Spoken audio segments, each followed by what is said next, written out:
future.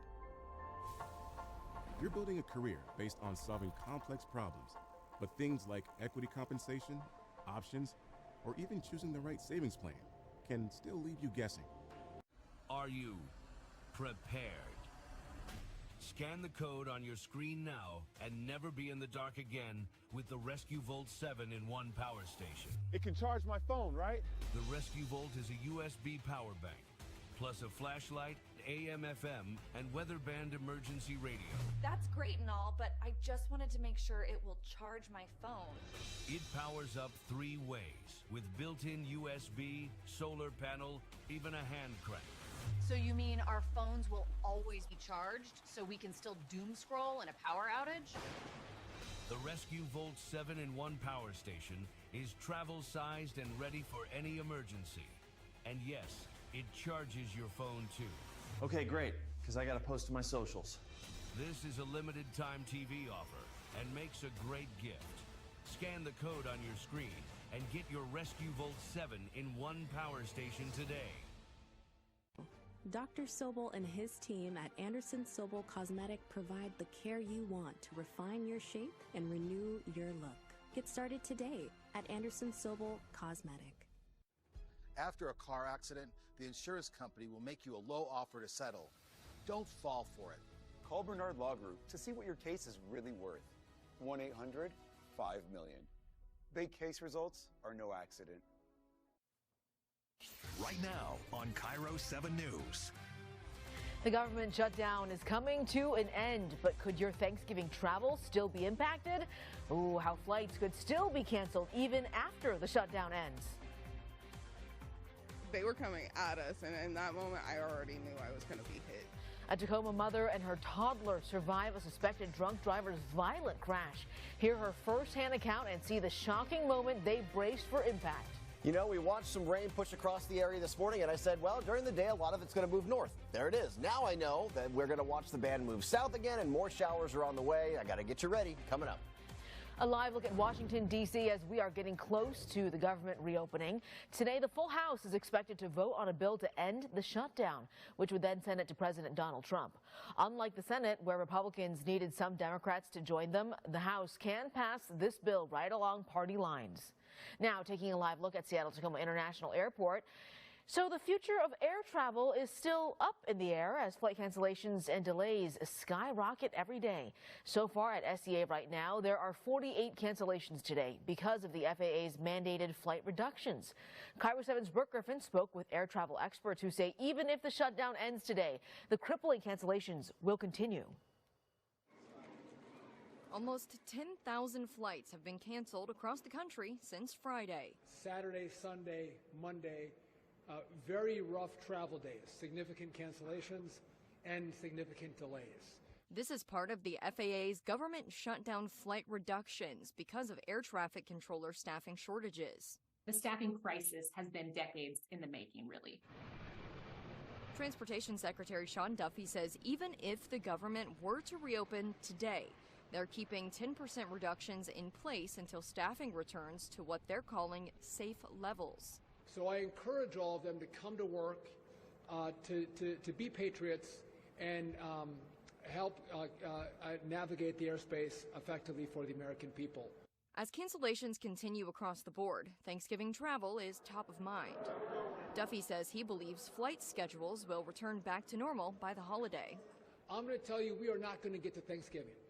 You're going to see this Friday, Saturday, and Sunday. Big disruption thus far.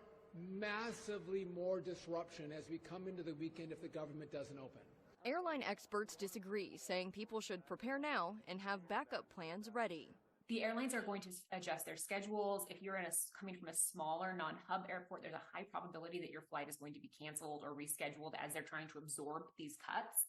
She says it could take days or even weeks to get the airlines back to their usual schedules after the shutdown ends. Brooke Griffin, Cairo 7 News. Right now, 6% of flights are canceled. Tomorrow, that number increases to 8% and then to 10% on Friday. SNAP benefits are on hold for thousands of people still in our state.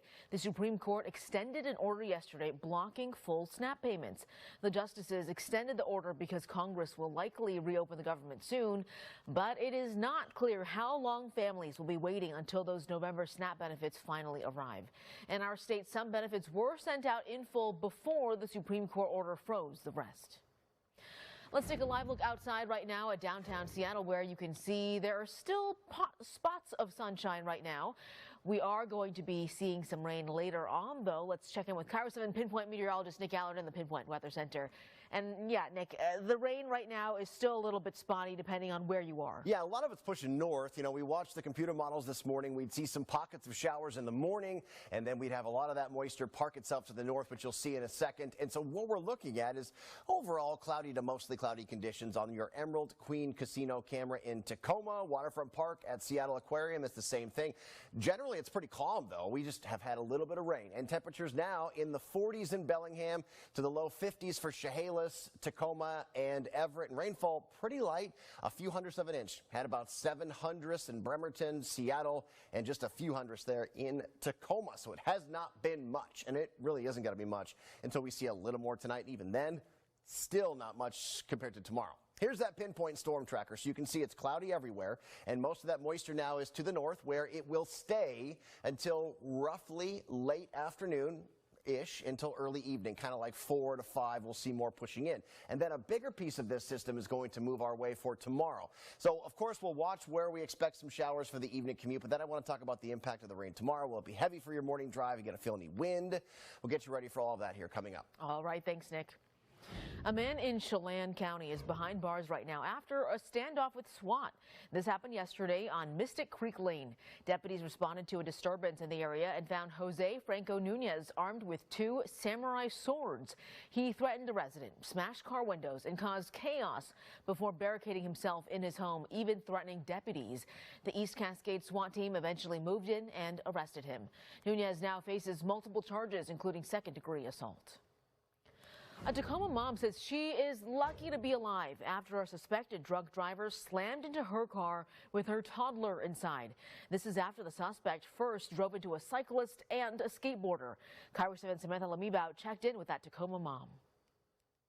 They were coming at us, and in that moment, I already knew I was going to be hit. This is the moment Asia Latin braced for impact. She says this teal car drove straight into her black Jeep on Monday afternoon. Her 2-year-old son strapped into the back seat, her airbags deployed. I hurried up, jumped out, grabbed my baby that was in the back seat, and then I asked for help from other people that were behind us to call the cops. Latin and her son are recovering from some cuts, bruises, and soreness. But they weren't the first victims. Deputies say the 39-year-old driver, believed to be drunk, had just hit a bicyclist who went through the windshield. Latin saw it all. And went up into the air, and all I seen is him come back down and her come straight into me. She says her thoughts are with the bicyclist, who suffered serious injuries in the crash. Do you have a message for the driver? I hope you learn to slow down, and I hope you think about your actions and realize what you did, because you didn't just harm one person, you affected multiple people. Samantha Lumibao, KIRO 7 News. Criminals making the catch easy in this case. 3 car prowling suspects rolled into a Thurston County firearm training session in a stolen car. Deputies say one of them is a well-known car thief, but tried putting on a disguise. That wig you see circled right there, as well as a hat. Those 15 deputies figured it out, and the 3 were booked for trespassing, criminal impersonation, and driving a stolen car. 1,346 votes. That is the difference between Katie Wilson and incumbent Bruce Harrell in the race for Seattle City Mayor. Wilson is currently in the lead now. While the historically tight race for Seattle Mayor is still undecided, it could come down to ballots with signature problems. Some ballots have mismatching signatures to what's on file from the Department of Licensing, or some ballots have no signatures. The Elections Office will contact those voters. Every single ballot that comes back to us is going to be looked at by an actual human being. They're looking at the signature on the back of the envelope and comparing it to what we have on file as part of that voter's registration record. You can check online with King County Elections to see the status of your ballot. Enter your name and some other information to see if your signature was one of the ones that was accepted or being questioned right now. Tomorrow, thousands of Starbucks union workers are getting ready to walk off the job. And it is happening on one of the company's busiest days of the year, Red Cup Day. Baristas say they will strike if the company can't finalize that labor contract. Starbucks says it's disappointed the workers authorized to strike instead of bargaining further. We'll keep you updated on that strike starting tomorrow at 4:30 a.m. Happening tonight, a special meeting on flock cameras in Redmond. The controversial technology is meant to keep communities safe, but the city is not using it right now. The Redmond flock cameras were installed across the city back in June. City leaders tell us the cameras are meant to help solve crimes and find missing people.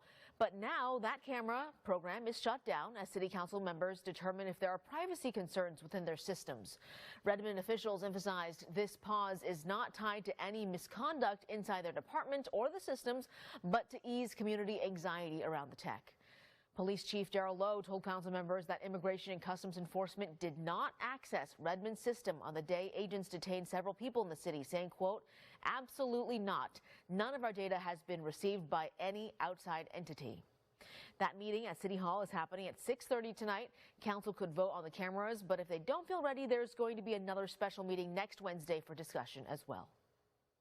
If you drive on I-5 in Tacoma, a heads up for you. The carpool lanes will be closed tomorrow starting at 9 a.m. That's going until 2 p.m. The Washington State Department of Transportation says crews will be repairing message signs near State Route 16. Both northbound and southbound HOV lane exits to State Route 16 will also be affected, so drivers will have to use exit 132 northbound and exit 132B southbound instead. A relief plane crashes not long after takeoff in Florida. Did you catch that? We'll break down the moments leading up to this crash. Amazon is rolling out powerful AI tools to make shopping for businesses faster and smarter. How companies are using this tech to cut costs and work more efficiently. They don't care about us. They treat us like dogs. They treat us like animals. A 16-year-old Oregon teen's emotional plea about immigration enforcement is going viral. How he is raising thousands to help Pacific Northwest families in need. Together, we can make a big difference for local kids this holiday season. Give to the Cairo 7 Cares Toy Drive, benefiting the Salvation Army and Toys for Tots. Donate a new unwrapped toy at any Albert Lee appliance or at one of the many drop-off locations across our area.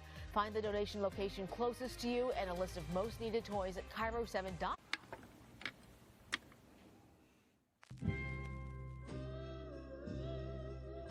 We're here to help, so you can stay in the moment. Exhaustipated, when you're tired of your backed up gut and you need fast relief. New MiraFast works naturally with your body in as little as 30 minutes. New MiraFast acts faster, works gently. MiraJoy, the overwhelming relief after Miralax helps you go.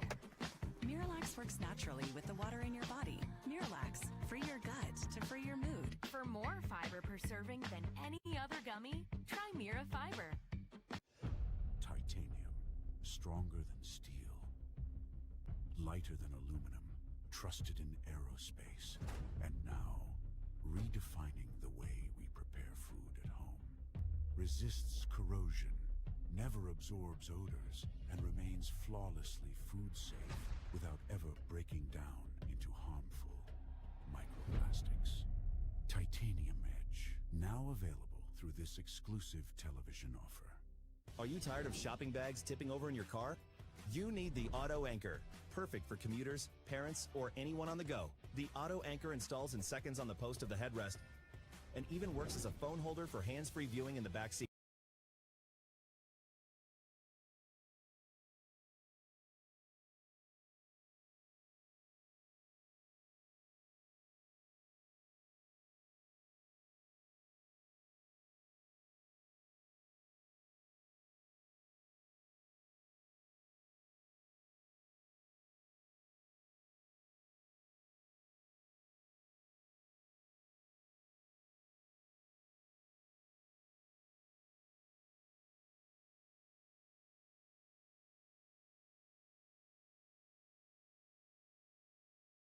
public TV stations hurt by cuts in federal funding. So these were the first of 30 Ross paintings slated to be sold to benefit public TV. Ross famously hosted his The Joy of Painting program on PBS. Still, the money hardly puts a dent in the Trump administration's $1.1 billion cuts to public broadcasting.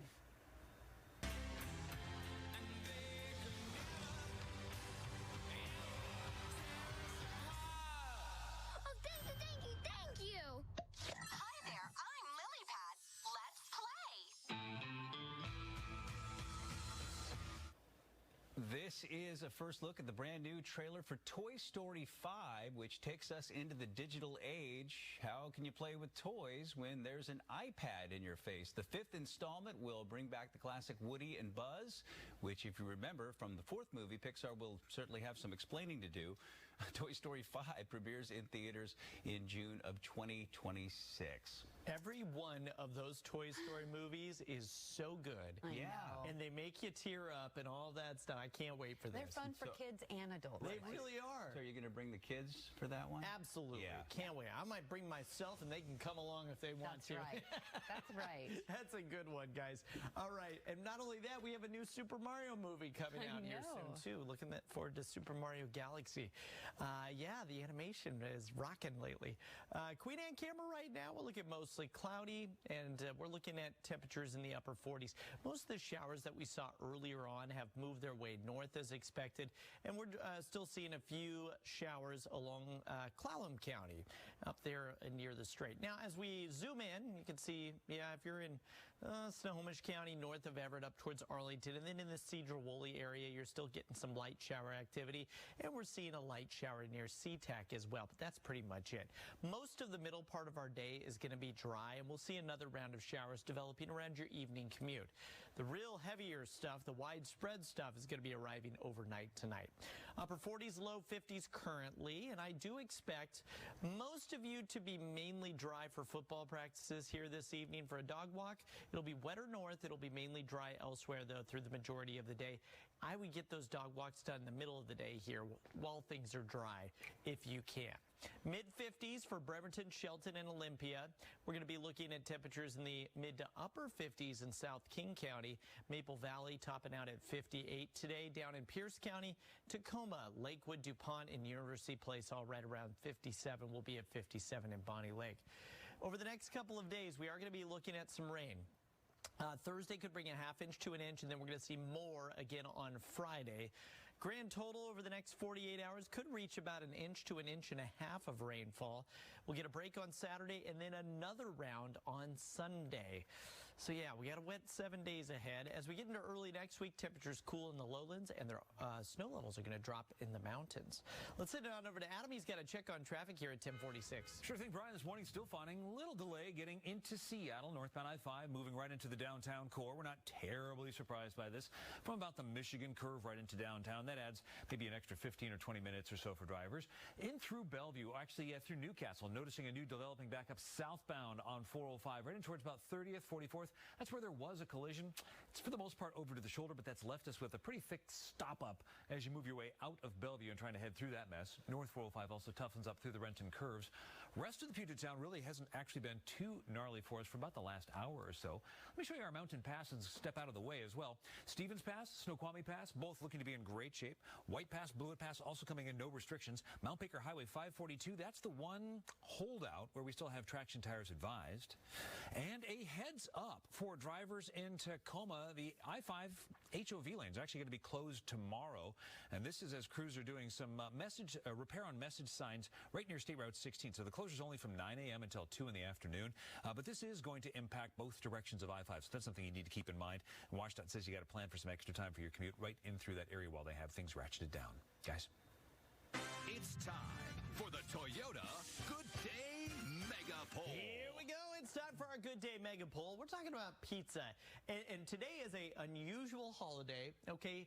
It's everything but anchovies day when it comes to pizza. So we want to know, what if you get that everything pizza, or they call it the works sometimes, what is the one topping you would leave off? Is it anchovies, olives, pineapple, or mushrooms? Maybe something else. Somebody said onions earlier on. Go to fox13seattle.com/poll. Cast your votes, leave your comments. I was just thinking about, like, I love clams, but a clam on a pizza might not be very good. I think it's been done. Well, maybe if it had like a white sauce. I don't know. I don't, it's just, I mean, yeah, maybe. You know. Holly in Tacoma says, nothing fishy or dirty mushrooms on good pizza. Boy, Holly. And you may remember, remember Pizza Haven. Pizza Haven. Oh my gosh, that's right. Yep. They had unusual pizza toppings on the menu. They did. Well, that's why they did and not do. Oh, come on. Pizza Haven was great. It was great. It was a local institution. What about Pietro's Pizza? Yeah, Yes, and then there was, Alfie's. Sure. Yeah. Round Good Table. old pizza and pipes. Godfathers. Oh, pizza and pipes. There you go. So many that we've lost over the years. Dozer and Yelm, but Canadian bacon and pineapple do go on a pizza together. Yes, they do. In my humble opinion, I agree. What one topping do you want to leave off in everything or the works pizza? Go to fox13seattle.com/poll. Okay, thanks, Brian. Still ahead, after appearing on the Fox Local Halftime Show, we're talking with the Monroe High School Marching Band Director. That's coming up next. Stay with us. Quick Hits on Fox 13's Washington Sports Wrap is sponsored by AT&T. AT&T. When you compare, there's no comparison.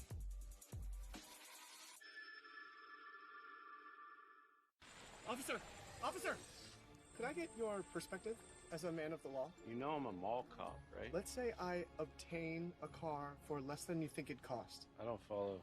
You see this Hyundai Santa Fe? Yeah? Guess how much I paid for it. Enjoy the new car. Deal so right, it almost feels wrong. The Hyundai Getaway Sales Event. Get 0% APR for 60 months, plus 0 payments for 90 days on select Hyundai vehicles. Proud partner of the Seattle Seahawks. Fox 13 Weather is sponsored by your locally owned McDonald's restaurants of Western Washington. Right now, it's buy one, add one for $1 on your McDonald's breakfast favorites, including your choice of sausage McGriddles, sausage burrito, sausage McMuffin, sausage biscuit, or hash browns. Mix and match. Around here, it's all or nothing. That's why Toyota has more all-wheel drive choices. Now, during Toyota Truck Month, save on the best-selling Tacoma. Get a new 25 Tacoma with 2.99 APR financing, or lease one for $259 a month. Toyota, let's go places. Good Day Giving Crew, assemble! Huh? Are you ready to do some good? Yes, let's do it! Every month, the Good Day Giving Crew is surprising and delighting lucky viewers just like you. We're here to make your day. Do you know someone who deserves a little extra sunshine in their day? Scan the QR code and nominate them now. Thanks, Les Schwab, for bringing this happy day to me. All right, where's your next? The Good Day Giving Crew, sponsored by Les Schwab.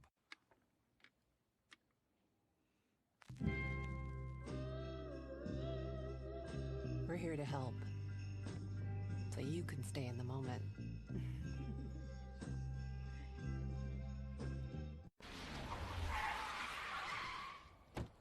Hey, Dad, can we talk? Sure, what's up? I gotta come clean about something. Okay. It's my new car. I only paid for a brand new Hyundai Tucson. Oh, you might be on the naughty list. Enjoy the new car. Deal so right, it almost feels wrong. The Hyundai Getaway Sales Event. Get up to $16,500 lease cash on the Hyundai Ioniq 5, or get 0% APR for 72 months. Proud partner of the Seattle Seahawks. At Security Services Northwest, we provide highly trained, armed and unarmed security officers to any venue, including construction sites and retail locations. Peace of mind you can trust. We are Security Services Northwest. Bounce from one doctor to the next. Does it have to be like this?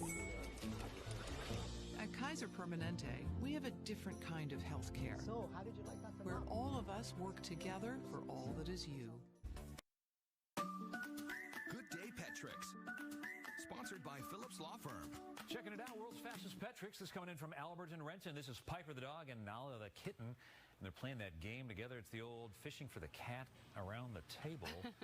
At some point, we may get a fish on hook here, but I don't know about that. Hey, let's take a look at this next one from Carmen and Squim. It's Paisley, who knows tricks like sit pretty, spin, girl, up high, spin around, roll over, shake, and more. Again, going to give us the world's fastest roll and the world's fastest pet tricks. We want to see your pet tricks and your videos. You can upload them super easily at fox13seattle.com. Just click that Good Day button and make that magic happen.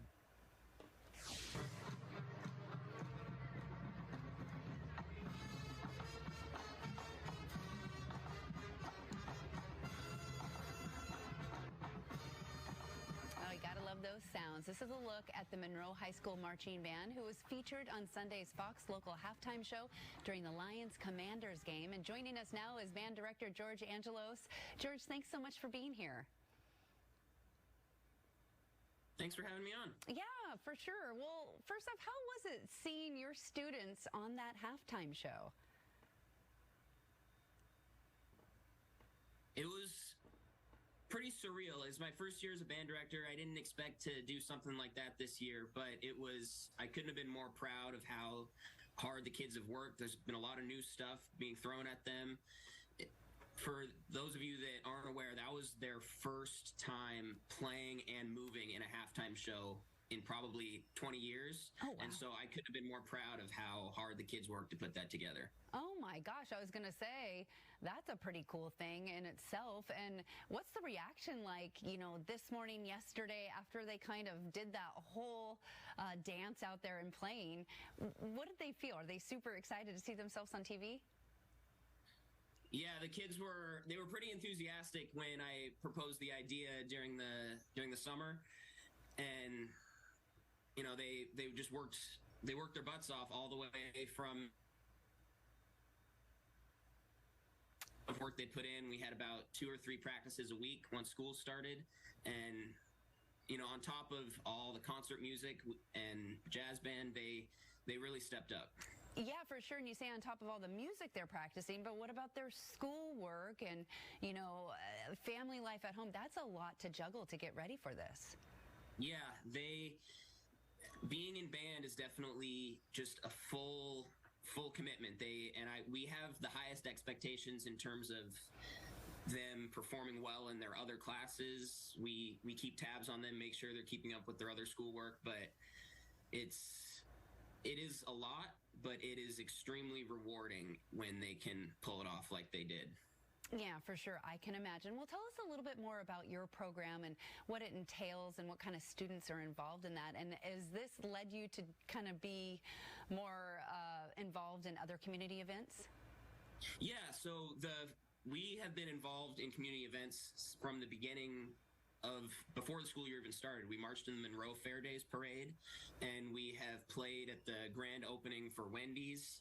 And, this is my first year, not just at this school, but this is my first year as a band director, period. I did my student teaching last year at Lake Stevens, and so I'm sort of revamping the way the program looks, but we have marching band is a big part of it in the fall, and then that same group plays at the basketball games, and then we have 3 wind bands separated by ability, but we have our freshman band, and then we have a symphonic band and a wind ensemble. And then on top of that, we have about 30 students playing in jazz band as well. And so we've done a jazz concert, we've done a wind band concert, and so it's the kids have a lot of things being thrown at them, but it's been a lot of fun. I'm trying right now to grow the marching band. Right now we march about 80 students, and each year going forward, I hope to expand that number. All right. Monroe High School Band Director George Angelos, thanks so much for being here, and good luck to you in the future. Thank you so much. All right. Thanks so much for joining us. You can watch more news, interviews, and video from Fox 13 anytime on our connected TV app. All right. We'll see you tomorrow.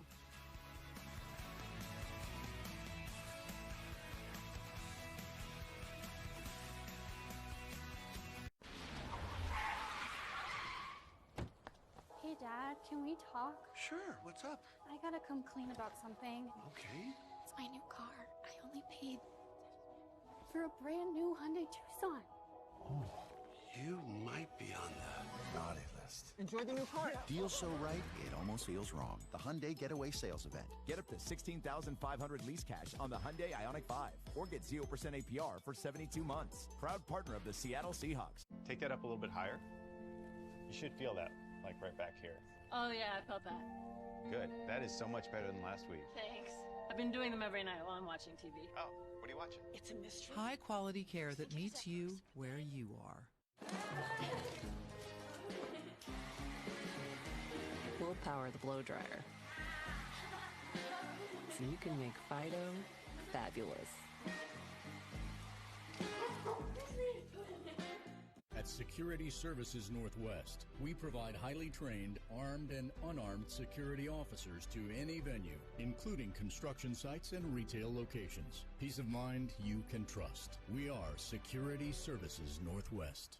Need more people in your restaurant?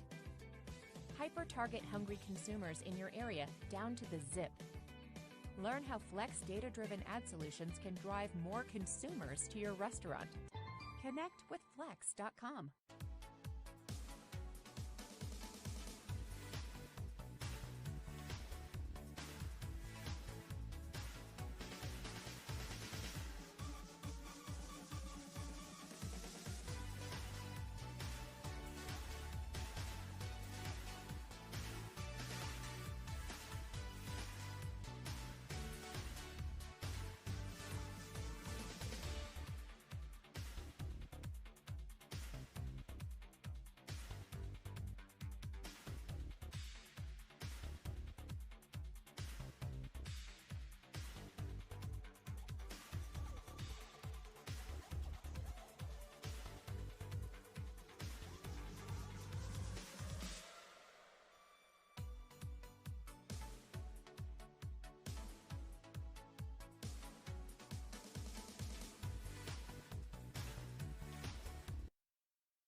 Coming up today on Studio 13 Live.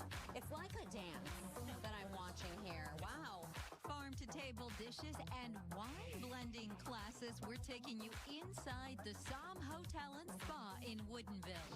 Made in Washington releasing a holiday entertaining guide how you can make elevated appetizers with locally made products.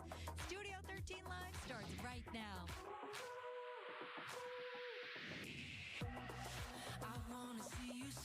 I stumbled into a feast, everybody, and I've never.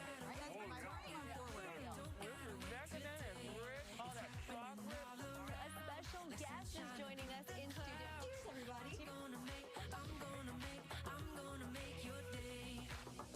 Hi there. Thank you so much for joining us here on Studio 13 Live. We've got a great show ready for you, celebrating all the fantastic things our area has to offer. But first, let's jump into your headlines. From the stage to the big screen, Sabrina Carpenter is taking the lead in her first major studio film. So it is a new Alice in Wonderland inspired musical with Universal Pictures. Sabrina is going to be starring as Alice and producing this untitled project along with Mark Platt. This comes a week after Sabrina earned 6 Grammy nominations for Man's Best Friend. Now, her last acting gigs included Tall Girl and The Hate U Give. Meghan Trainor announcing her 7th studio album and a tour to go along with it. The All About That Bass singer will be dropping Toy With Me on April 24th. Then she's going to be hitting the road for the Get In Girl tour next summer with a stop in Seattle at Climate Pledge Arena on August 5th. She teased that this era is going to include a few of those self-love bops she's known for, but also a lot of family love as well. Tickets go on sale for her tour on November 21st. Morgan Wallen setting a new Spotify record. Morgan officially reaching 1 billion streams on 3 different songs, and the first country artist to do that. They include his smash hits Last Night, Whiskey Glasses, and I Had Some Help, along with Post Malone. Following closely behind him is fellow country singer Luke Combs. Turning now to some just horrifying news in the world of entertainment. Jimmy Kimmel Live band leader Cleto Escobedo has died. Jimmy fighting back tears as he honored him during last night's show. He was a lifelong friend. Everyone loves Cleto. Everyone here at the show, we are devastated by this. It's just not fair. He was the nicest, most humble, kind, and always funny. Cherish your friends. We're not here forever. It was just a beautiful way to remember his friend Cleto, their time together as kids. Jimmy reflected on growing up with him, even apparently sleeping over at Cleto's house 33 nights in a row. The speech also filled with so many funny and joyful moments from their past, and he also revealed that the best part was getting the opportunity to have his own show and allowing Cleto and his dad to perform together in the band. Cleto and the Cletones provided live music for the show since its debut in 2003, and he even toured with Paula Abdul prior to that, and she shared a clip from performing with Cleto. Oh, Cleto, sing it to me. Girl, you know I love you. Oh, and I always will. Hey, baby, if we live to forever, baby, I'll be loving you. I'll be loving you. Ah, what a voice, too. Paula wrote Cleto was pure light and soul, both on and off the stage, sending so much love to his family and everyone who loved him. A great talent gone too soon. He reportedly experienced complications after a liver transplant. Cleto was just 61 years old. Dolly Parton is back with her 4th book, This Country.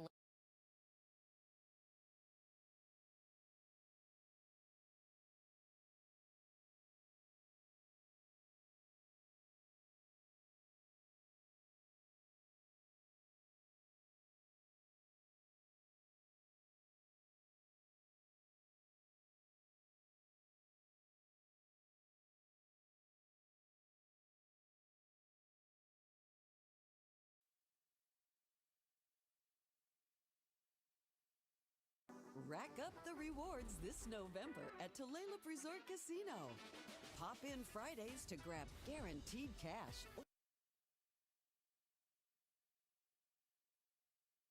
Rack up the rewards this November at Tulalip Resort Casino.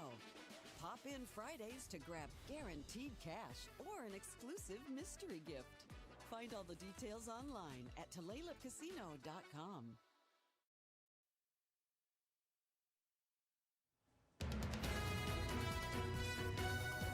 You're watching Como News.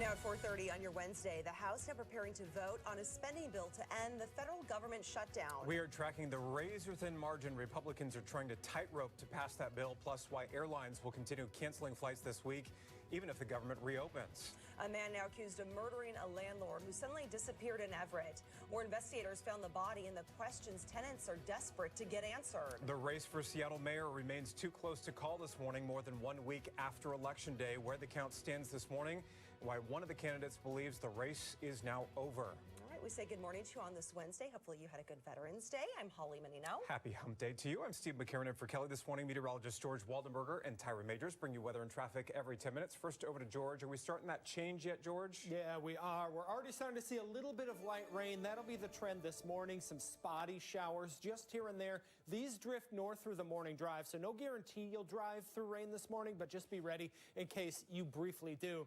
But for the afternoon, you can see the rains build back, and then tomorrow just looks plain old wet. I'll walk you through our next storm system coming up, Tyra. Sounds great, George. Good morning, everybody. A live look here at I-5 at Northeast 45th Street. This is in Seattle. The Ship Canal Bridge looking okay, although we do have some overnight road closures to prepare for there. I'll bring you those details in the next 10 minutes.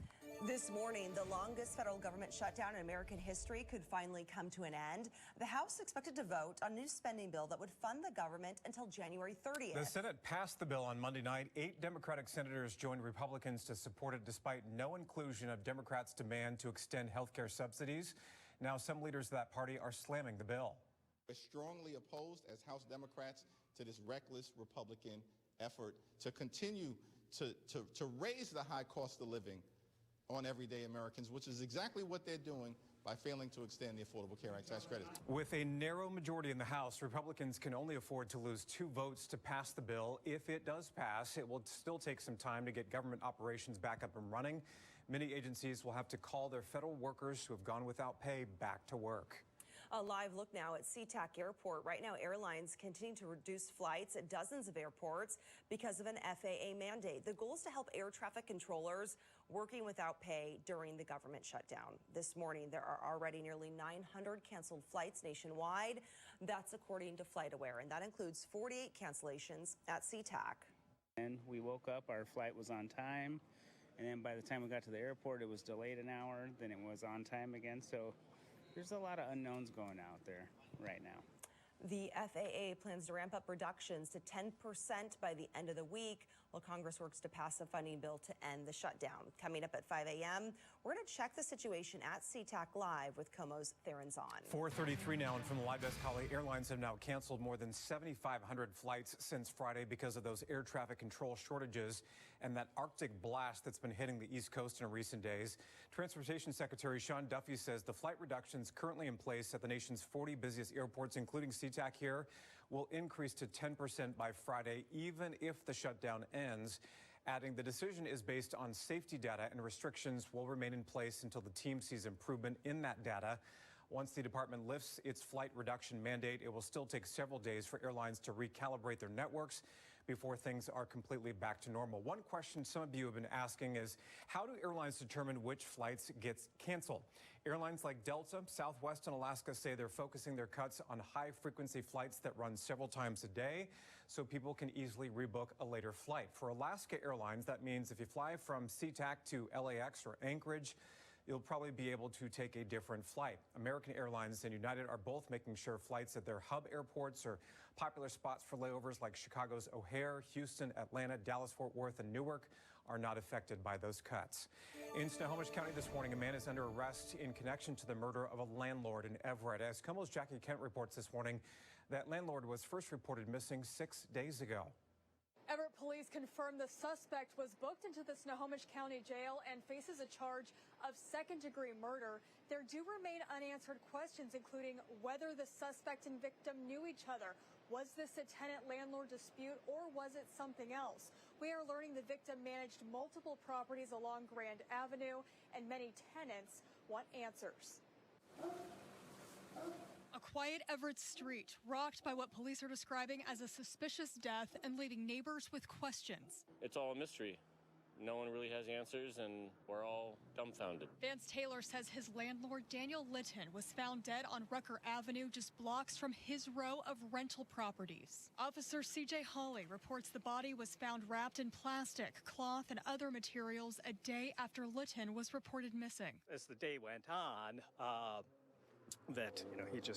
he left his car here and he never came home. James Burr tells KOMO News he was a tenant of Litton's for roughly 11 years and put up these flyers to help with the search when he first went missing. Taylor had also seen him days earlier updating a vacant apartment. He was nice, cordial, tell you stories, laugh. Burr says when he was a new acupuncturist in town and building his practice, Litton gave him side jobs working on multiple rental properties, and that Litton was kind to other tenants too. And he provided a lot of second chances for people that other landlords would not rent to, people with criminal records, people with histories of drug abuse. Everett's Major Crimes Unit followed up on leads and announced a second-degree murder suspect arrest late Tuesday. It would be great if we can get some answers rather than having this perpetual mystery of what happened. The most recent Snohomish County Coroner's Office report shows Litton's cause of death is still pending. While police are not yet releasing the suspect's name, we do expect him to be in court this afternoon. For now, reporting in Seattle, Jackie Kent, KOMO News. Challenger Katie Wilson has now widened her lead over incumbent Bruce Harrell in the race for Seattle mayor by more than 1,300 votes. On election night, Harrell had an early lead of nearly 10,000 votes. But as more ballots have been counted, the vote has shifted in Wilson's favor. The race is still too close to call, but Wilson says she thinks she'll be declared the winner. Whether you supported me or didn't support me in this race, I'm going to do my very best to make sure that your voice is represented in City Hall and that our city is delivering results for you, delivering results that improve your quality of life. A statement released by the Herald campaign reads, "While not the direction we were hoping for, this remains a very close race. We want to ensure every vote is counted. We are grateful to our volunteers who continue to reach out to voters. We'll see how the final ballots are tallied." A recount could be triggered if the margin remains within 2,000 votes and less than half of 1%. King County Elections will continue updating results daily. In the tight race for Seattle mayor, more than 1,500 voters could have their ballots thrown out because of signature challenges. Those voters have until November 24th to try and cure their ballots. Both mayoral campaigns are now reaching out to the people impacted, urging them to fix the issues so their votes count. It is very important that our voters track their ballot all the way until they see it as counted. You can check your ballot status on the King County Elections website. If your ballot signature is in question, you can also submit an electronic signature correction. Longtime Bellevue council member and former mayor Conrad Lee has lost his re-election bid after more than 3 decades in office. His opponent, 27-year-old Noreen Breyer, appears to have won the seat. They'll become the first Kurdish American to hold any office in American history. Right now, we're at an inflection point in Bellevue where there is an opportunity to produce more housing, maintain and increase our public safety, and expand walkability. That was a fact.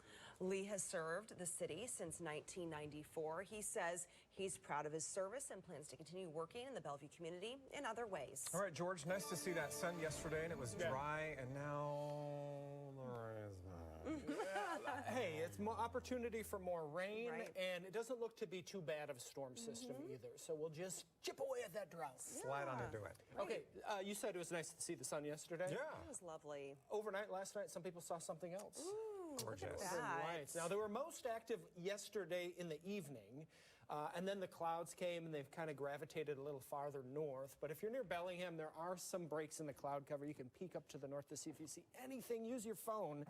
But for today, the clouds are settling in. It'll be briefly wet at times. Not an overly rainy day, but do be prepared for a few spotty morning showers for the morning drive. Tomorrow looks wetter and breezier. Scanning the skies here for any glimpse of northern lights. Again, they have shifted a little farther north, and we have a lot of cloud cover, but I can still try, right? 39 in Port Angeles and 40 in Wenatchee. It's 46 in Seattle. This morning, we just have a few very isolated showers that will gradually shift north for the morning drive. So Tyra and I will look for any wet spots on the roadways, and we'll let you know what we see. But around Seattle 405, it's just really light and fleeting. You can see a few showers near Bainbridge Island. You might encounter some of these if you're driving toward Hoquiam and Aberdeen from the South Sound. But our next storm system, Tyra, is going to take shape, and it takes about 5 days to pass to the south. So a few spotty morning showers. I would be ready for more rain tomorrow. I'm going to time this out coming up in less than 10 minutes, all right? Okay, sounds good. Let's get a look here at the drive. This is 405 at Northeast 128th Street. This is in the Kirkland area. No problems there. Looking okay near Totem Village. And the commute up and down 405 all the way down to Renton is also in great shape. Same thing with the North Sound, green on the maps. But Wednesdays are historically really rough. No issues over Lake Washington right now. South King County and South Sound also all green on the maps. There could be a new crash on the Valley Freeway traveling northbound. I'll be sure to bring you those details in the next 10 minutes. But just know traffic is light now. Usually things get rough in about an hour or so between 5:30, 5:45 a.m., especially traveling through South King County. I'll be right back in the next 10. The time right now is 4:40. The city of Ruston now making its ban on alcohol sales after midnight permanent. Coming up next at 4:44, the pushback from bar owners who say they're losing money and why the city says those concerns don't match the data. New this morning from Live Desk at 4:44, we're getting our first look this morning at the smoldering wreckage of a Turkish military cargo plane that crashed in Georgia, killing all 20 people on board. Look at what's left behind here, and you can really understand why as we get closer and closer to the wreckage. This new video shows members of the Turkish accident investigation team that reached the crash site overnight to inspect the wreckage. And this cell phone video shows the moment the crash happened. Investigators say the C-130 plane had just taken off from Azerbaijan and was on its way back to Turkey when it crashed in Georgia. Investigators say contact with the plane was lost a few minutes after it had entered Georgia's airspace. We're told the plane had not issued a distress signal. The big question this morning is what caused that crash. That's something investigators are looking into right now. Covering Pierce County now, the city of Ruston doubling down on its ban on alcohol sales after midnight. The city says the 3 bars in town have become a nuisance, but bar managers are pushing back. KOMO's Jeremy Harris has this story. This bar has pretty much been here since the town has been around. It may be the town of Ruston's oldest resident. I'd assume that this bar pretty much opened right after Prohibition ended. The Unicorn Bar that some call a treasure, others may want to see leave town. I definitely think they would love to see us gone. Bartender Trevor Barker says a city ordinance put in place last year forcing alcohol sales to end at midnight has cost the Unicorn and the town's few other local bars a lot of money. I still get people coming in surprised like, oh, we didn't even know this ordinance was going on. What was a one-year trial run for the midnight cutoff ordinance has now just been made permanent. The city council report claimed there was an increase in incidents of public intoxication, public urination, and fighting. Are your customers riffraff? Absolutely not. The city's report claims any financial impact on the town's bars has been minimal in the year since they imposed the law stopping alcohol sales at midnight. This has been in place now for a year. What's been the impact on your business? We've definitely seen a decrease in business. We've had to kick people out a lot earlier. In Ruston, Jeremy Harris, KOMO News.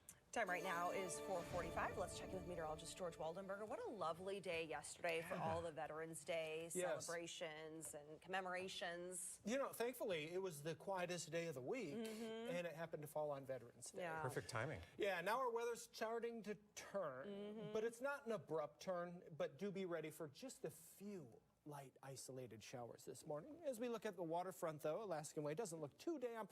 The rain is spotty and light. 43 in Olympia and 38 in Bellingham, where the skies are just a little clearer. Cedro-Woolley at 38 degrees this morning. Oak Harbor 39, Port Townsend Squim also in the upper 30s, whereas Sammamish is at 43 right now. For the morning drive, there will be a few areas of light rain and mist. It's not going to be raining everywhere, but ready in case it's falling on the stretch of roadway you need to drive through.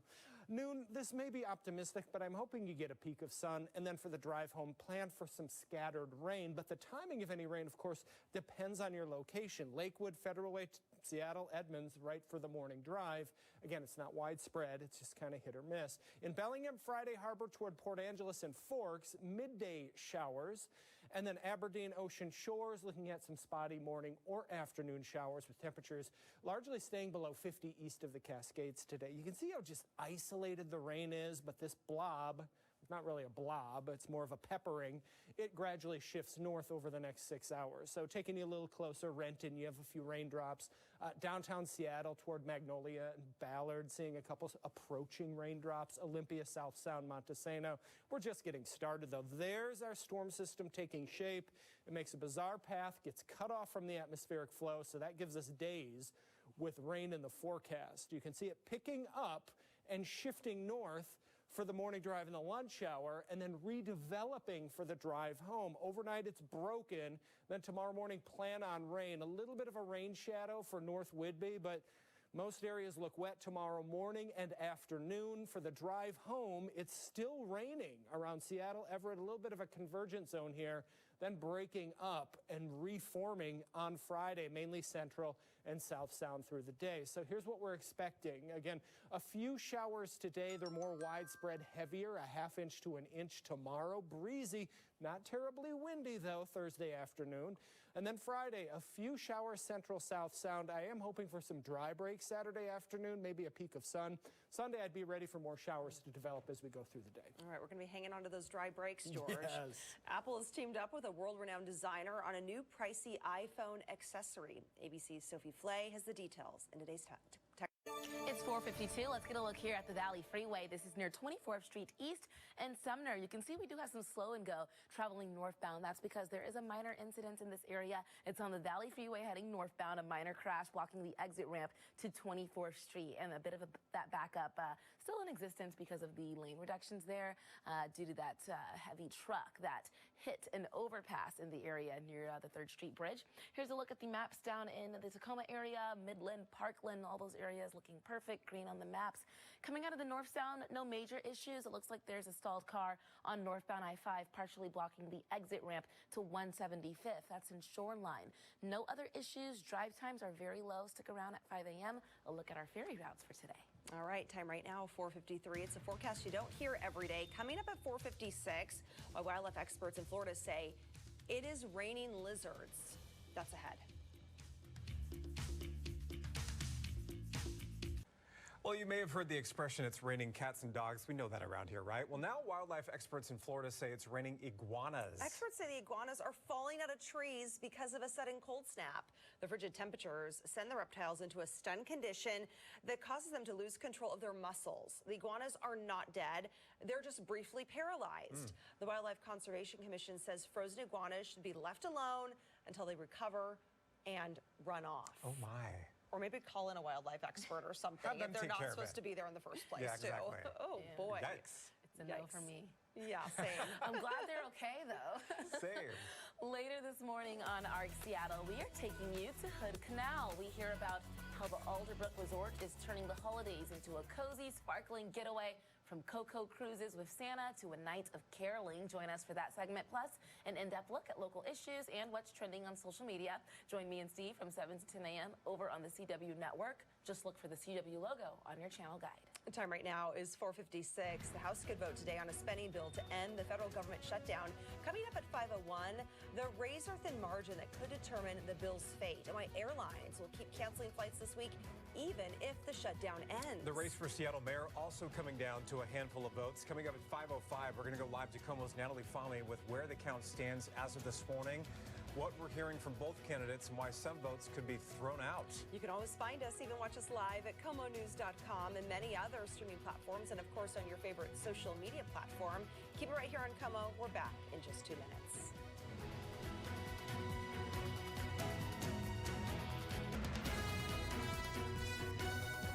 You're watching KOMO News. Now at 5 on your Wednesday morning, a possible end in sight for the longest federal government shutdown in U.S. history. The House expected to vote in the coming hours on a spending bill to possibly reopen the government. We have live team coverage on what this means for millions of Americans planning flights and those who depend on SNAP benefits. We are digging into new numbers in the Seattle mayoral race, results showing challenger Katie Wilson increasing her lead over incumbent Bruce Harrell. KOMO's Natalie Fahmy standing by with how hundreds of challenged Seattle ballots could impact this close race. A convicted sex offender accused of murdering a middle school student in Seattle back in 1994 will face a judge in just a few hours. At 5:15, how cold case detectives track down the suspect 3 decades later. A look at the radar to bring you this morning. After a few days of clear skies, the rain returns to parts of our area this morning. KOMO meteorologist George Waldenberger has a closer look at these light showers for your commute. We'll time them out as well. A gradual slide back to the rain, as George says this morning. Back to reality. Back to life, back to reality, and back with you on this Wednesday morning. Glad you're with us. I'm Steve McKernan for Kelly. And I'm Holly Menino. We bring you weather and traffic every 10 minutes with Tyra Majors and meteorologist George Waldenberger. First over to George and time out these next couple hours of showers and who's getting them. I mean, it's November after all, right? That's what we expect. So bring on the November rain. Now, at first, it's just going to be spotty and light. Temperatures are cool in Shelton, but do be ready in case a stretch of road or two that you need to drive through is damp this morning. Now, there is a chance for more rain during the afternoon drive, but the rains just pick up tomorrow. Tyra, I have to show you how much rain is coming over the next few days. We'll do that in just a bit, okay? Sounds like a lot. Okay, let's get a look here at I-5 in Seattle. This is near Mercer Street. We're looking okay. We did have a stalled car here on the northbound side of the freeway, but thankfully that is cleared. No issues right now. We've got some road work to talk about and also some ferries to talk about. I'll be back with an update in 10 minutes. We are on Capitol Watch. The government shutdown could come to an end as soon as today. In just hours, House lawmakers are expected to vote on a funding bill to reopen the government until January 30th. Republicans can only afford to lose 2 votes, and the vote comes after the Senate passed the bill on Monday night. 8 senators who caucus with the Democrats broke with their party to support it. That's despite no inclusion of Democrats' key demand to extend Obamacare subsidies to prevent insurance premiums from doubling for millions of Americans. All attempts by House Democrats to amend the government funding bill overnight failed along party lines. And despite progress toward reopening the government, travelers are seeing increasing cancellations and delays at our nation's airports. And that includes dozens of cancellations at SeaTac International Airport this morning. KOMO's Theron Zahn is live at SEA with what flyers are dealing with right now. Yeah, you can see the people lining up here at security. A lot of these people do have some concerns. Now, at last check, SeaTac has 48 flights canceled and 14 delays. That means any good news from D.C. about a reopening, it's going to take a while before there's some relief for travelers. Again, more than 870 flights have been canceled so far today across the country. Now, that's according to FlightAware, more than 400 flights delayed. Chicago, Denver, and Atlanta have the most cancellations, so if you have a flight headed through those airports this morning, double check your connections. Transportation Secretary Sean Duffy said on Tuesday it could be a while before things get back on track after the government reopens. To be clear, we are concerned about people having flights delayed and having their flights canceled. That's a problem. But that is a secondary problem to safety. Safety is the number one issue. I want you to get safely to where you're flying. Now, the FAA is still limiting capacity at the nation's 40 busiest airports, and that limiting has been changing as every day goes by with more and more flights impacted. There are fewer air traffic controllers not showing up to work still because they're not getting paid until that government shutdown is over. Back out here live, coming up at 5:30, we're going to let you know how the airlines decide which flights to cancel while the government remains shut down. I got to tell you, a lot of the folks that we've been talking to this morning, you're going to hear from them coming up at 5:30 as well. They've been taking precautions, making sure, some of them even showing up on a different day just to make sure they could get where they're going. Oh, my goodness. And be sure to check your flight status before you head to the airport. Theron, thank you. 5:04 now, and from the live desk, a live look on the outside of SeaTac International Airport. The departures drop-off area not very congested at the moment. One of the other big questions that we're asking this morning, when will those air traffic controllers who are currently working without paychecks get paid?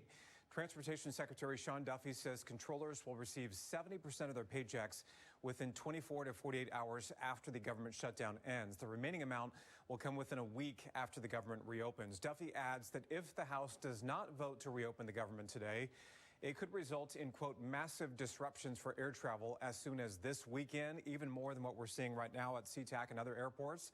So here's what to know if your flight gets canceled or delayed. Passengers are entitled to a full cash refund if their flight is canceled by the airline and they choose not to rebook.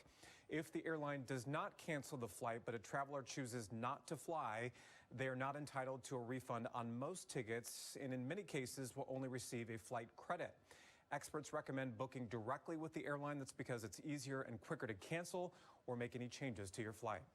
The U.S. Supreme Court has sided with the Trump administration to allow it to continue to withhold fully funding food stamp payments this month. The Supreme Court's move doesn't resolve the issue, but appears to buy time to allow Congress to pass a pending funding deal to end the government shutdown. The Supplemental Nutrition Assistance Program, known as SNAP, helps more than 40 million Americans and 500,000 Washingtonians. Several groups sued the federal government to force it to pay November's full benefits. On Friday, Justice Ketanji Brown Jackson issued an administrative stay that blocked a lower court order that required the administration to provide full SNAP benefits. The ruling extends the stay through tomorrow. On the election front this morning, the race for a Seattle mayor is still being tallied this morning. This as challenger Katie Wilson's lead grows against incumbent Bruce Harrell. Wilson is now leading the race by more than 1,300 votes, and that means we could be headed for an automatic recount soon. KOMO's Natalie Fahmy is live to explain how signature challenges are going to play a large role in this outcome. Natalie? Holly, Steve, good morning. According to King County elections, there are more than 1,500 Seattle ballots alone that have gone uncounted so far due to a signature issue. Now, candidates are asking those voters to make sure that their ballot has been counted. You can do that by going to King County Elections website, and the ballot tracker will tell you the status of your vote. The highest number of challenge ballots are for people ages 18 through 34. Even with those ballots cured, this race between incumbent Bruce Harrell and challenger Katie Wilson could soon head to a mandatory recount. That happens when the margin between candidates is less than 0.5% and also fewer than 2,000 votes. But with the lead that Wilson has been gaining, she says she's turning her attention to day one now. I think we've run this race. So I'm really hopeful that in the days ahead, especially as more of those challenged ballots get cured, that we will be able to get over that threshold. In a statement, Harrell says, while not the direction we are hoping for, this remains a very close race, and we want to ensure every vote is counted. We are grateful to our volunteers who continue to reach out to voters, and we'll see how the final ballots are tallied. We are asking King County Elections also if there are any additional ballots in addition to those ballots that still need to be cured for signature problems that still need to be counted.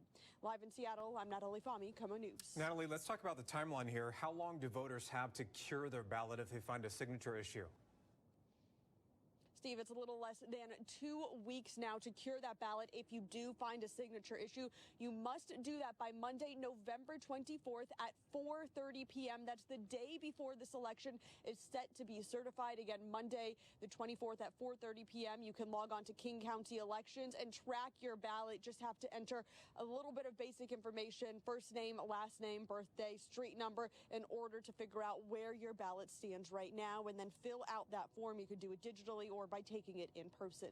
Back to you guys. Natalie, thank you. Longtime Bellevue council member and former mayor Conrad Lee has lost his re-election bid after more than 3 decades in office. His opponent, 27-year-old Noreen Breyer, appears to have won the seat, becoming the first Kurdish American to hold any office in American history.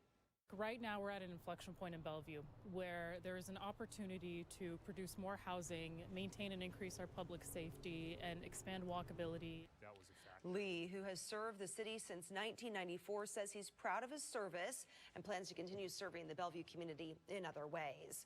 For a complete list of election results, check out our website, KOMOnews.com. We posted the latest numbers from all the local races. It's not going to be an abrupt change, but kind of a slow glide back into that rain. Yeah, we're going to slide back into our rainy weather pattern, starting with some spotty showers. But overnight, were you able to see it?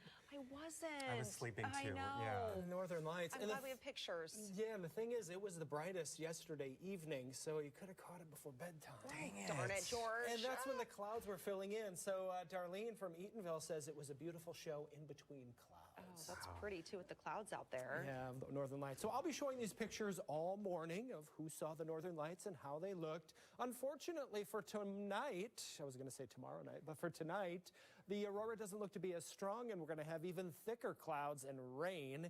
And then tomorrow looks wet and breezy. So your aurora forecast for tonight, not nearly as optimistic as last night through this morning. But if you have a break in the clouds and you're near Bellingham, you can try.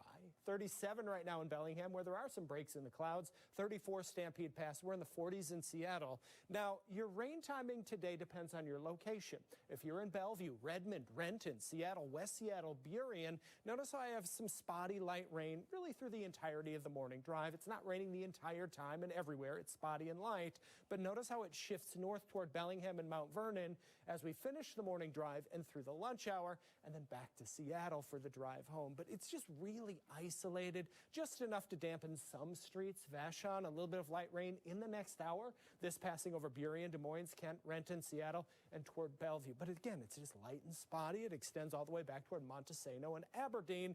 With more where that came from, you can see our storm system taking shape.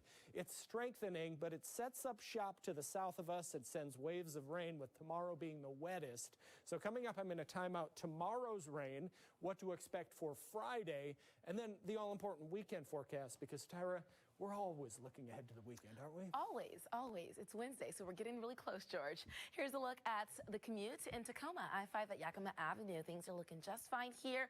No issues at all. Dry pavement, calm before the rain rolls in. Nice and green on the maps. SR7 looking just fine. Spanaway, Roy, no issues out of Parkland, South Hill. Up north, I'm also seeing green on the maps on both I-5 and 405. Looks like there's still that stalled car blocking northbound I-5, the exit ramp to Northeast 175th Street and Shoreline near the Metro base. Nothing to really distract the morning drive, though. Zooming out, you can see everywhere is looking great. Same thing with the east side and the peninsula. Here's a look at the current drive times. Tacoma to Seattle, 43 minutes. Marysville to Bellevue using I-5 and 405, about 38 minutes. Puyallup to Renton, your drive time, a quick 30 minutes using northbound 167. Stick around. I'll bring you a look at today's ferry routes next. All right, time now is 5:12. In just hours, a repeat felon accused in the murder of a teenage girl in Seattle 3 decades ago is expected to enter a plea in court. Coming up, what led investigators to the suspect and a look at his lengthy criminal record. I definitely think they would love to see us gone. Also coming up, the city of Ruston permanently extending its ban on alcohol sales after midnight at 3 bars. Next at 5:15, how bar managers are pushing back against the city's claims of increased nuisance reports. Let's take you outside and show you a live look at downtown Seattle, where later this morning, Governor Bob Ferguson will be making what his office describes as a major announcement on early childhood education. He'll be joined by other state officials and representatives from the Balmer Group. That announcement set for 11 a.m. at Seattle's Yesler Terrace. At 5:15 on your Wednesday, new this morning from the Live Desk, we're getting our first look this morning at the smoldering wreckage of a Turkish military cargo plane that crashed in Georgia, killing all 20 people on board. Look at what's left behind here, and you can really understand why. This new video shows members of the Turkish Accident Investigation Team reaching that crash site overnight to inspect the wreckage. And look at this. This is cell phone video that shows the moment the crash happened. Investigators say the C-130 plane had just taken off from Azerbaijan and was on its way back to Turkey when it crashed in Georgia near the border there. Investigators say contact with the plane was lost a few minutes after it entered Georgia's airspace. We're told the plane had not issued a distress signal. The big question this morning is what caused that crash. That's something investigators are looking into right now. Happening today, a convicted sex offender accused of murdering a middle school student in Seattle is expected to enter a plea in court. Just last week, prosecutors charged 57-year-old Mark Russ with first-degree murder for the 1994 death of 14-year-old Tanya Frazier. And according to court documents, Russ was a repeat violent offender. He had stabbed his girlfriend in the 80s, robbed a fitness club in 1991, and tried to rape a woman during a home invasion in 1996. That offense counted as a third strike, putting him in prison for life until 2021, when Washington lawmakers cleared the way for third strikers who had been convicted of robbery in the second degree to apply for resentencing. Russ was one of 64 inmates who the new law applied to. He was released from prison in 2021, and at that time, he wasn't a suspect in Frazier's murder. Police had DNA swabs from her body, but they said there hadn't been a match until now. Russ is being held without bail in the King County Jail. In Pierce County, the city of Ruston has now made its ban on alcohol sales after midnight permanent to limit nuisance reports. Bartender Trevor Barker says that city ordinance was put in place last year, forcing alcohol sales to end at midnight, and it has cost the Unicorn and the town's 2 other local bars. We've definitely seen a decrease in business. We've had to kick people out a lot earlier. The city council report claims there was an increase in public intoxication cases, public urination, and fighting. The city's report claims any financial impact on the town's bars has been minimal in the years since they imposed that law. Later this morning, Snohomish County Public Works will cut the ribbon on the new Swamp Creek Bridge. The 70-foot replacement bridge connects the cities of Briar and Bothell. It's at Locust Way north of 228th Street. Snohomish County Public Works says the bridge meets current design standards, has widened lanes for the nearly 10,000 cars and bikes that cross each day. It also boasts added sidewalks along Locust Way. Funding for the $5.7 million project was provided by the Federal Highway Administration through WashDOT's local bridge program. Very good news for people who live in that area and use the Swamp Creek Bridge. And here's a look at Snohomish County. The commute looking just fine. This is I-5 at State Route 526. This is the near the Boeing Freeway there. This is in Everett once again. So southbound lanes, you can see looking just a bit crowded, but not really enough to increase the drive times. Green on the maps everywhere. Not seeing any major crashes or backups at the moment. Here's a look at our ferry alerts for today. Not seeing any delays or cancellations. Remember, 3 boats running on the Triangle route, which is great news. And on the Edmonds-Kingston route, SR 104, we've got another round of lane reductions and road work. Now, that will cause delays for people heading to the Kingston terminal between 8 a.m. and 6 p.m. That's happening pretty much, all week until Friday. So prepare for that as you head to the Kingston terminal for that Edmonds-Kingston route. In 10 minutes, a look at some upcoming overnight road work impacting those of you who use I-5 over the Ship Canal Bridge. And George, we were just looking for spotty showers and fog. It looks like things are still pretty calm for now. Pretty isolated. Okay. Many areas dry right now, but do be ready just in case that one little piece of rain just happens to fall on the stretch of roadway you need to drive through to get to work. Otherwise, looking at Ballard Bridge, this is the approach, and it looks mainly dry there. 43 in Bremerton, Stampede Pass at 34. We have a peppering of light rain. So again, just some spotty raindrops here and there. Zooming into Seattle, there's one little slug of rain approaching Burien, and then some sprinkles between Clinton, Mukilteo, and Tulalip. Some spotty rains here in Mason.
Look, I used to be the early bird, the harbinger of the holidays. But now, Northern Quest Holiday Head Start has 60 grand up for grabs before I can even become a leftover sandwich. What's a bird got to do to get stuffed and basted around here?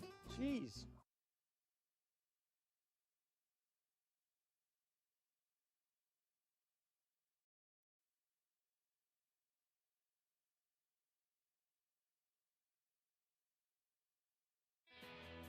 Right now on Up with Krem, the government shutdown could soon come to an end. We have a look at the final steps that need to happen and how quickly we can expect things to go back to normal. We've been tracking rain all morning long, but luckily it didn't stop us from seeing the Northern Lights last night. What a show. Oh my goodness. We want to see your photos. Be sure to text them in to us, 509-448-2000.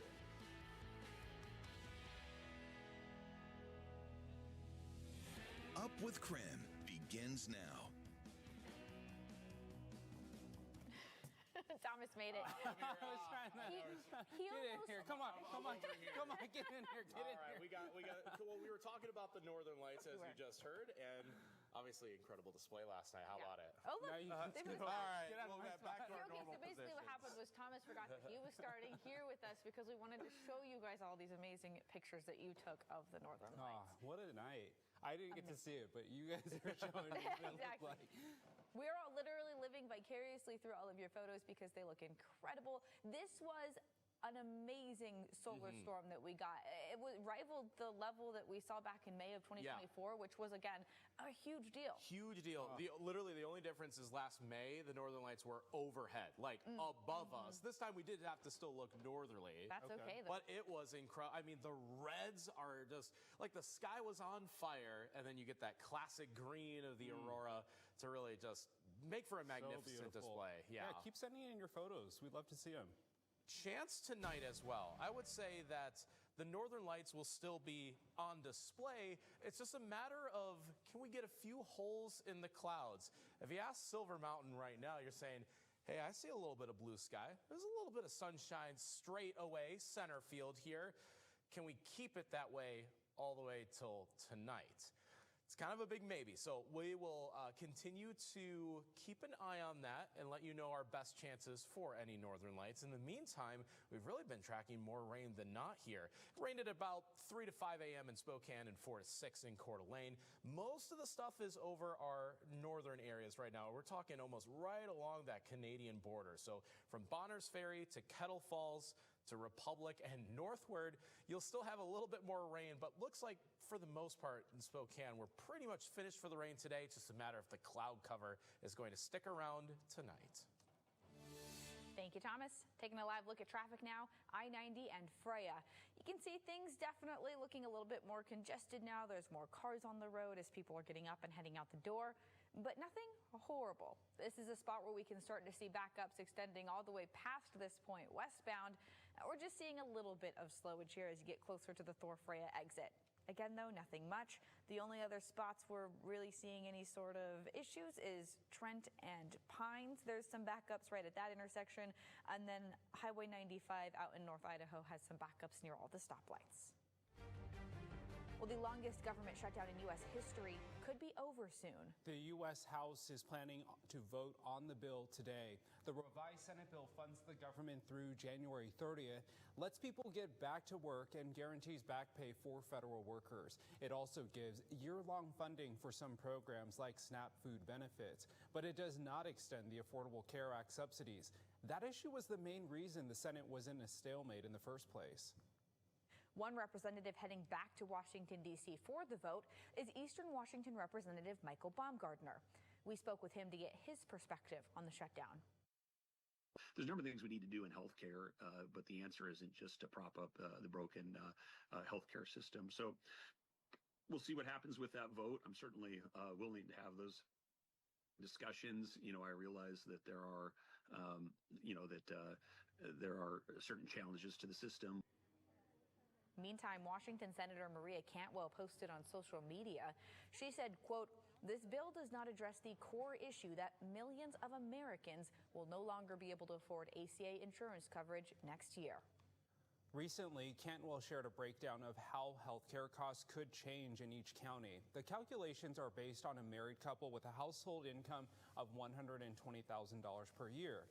In both Spokane and Stevens counties, the price would triple from about $412 per month to more than $1,400.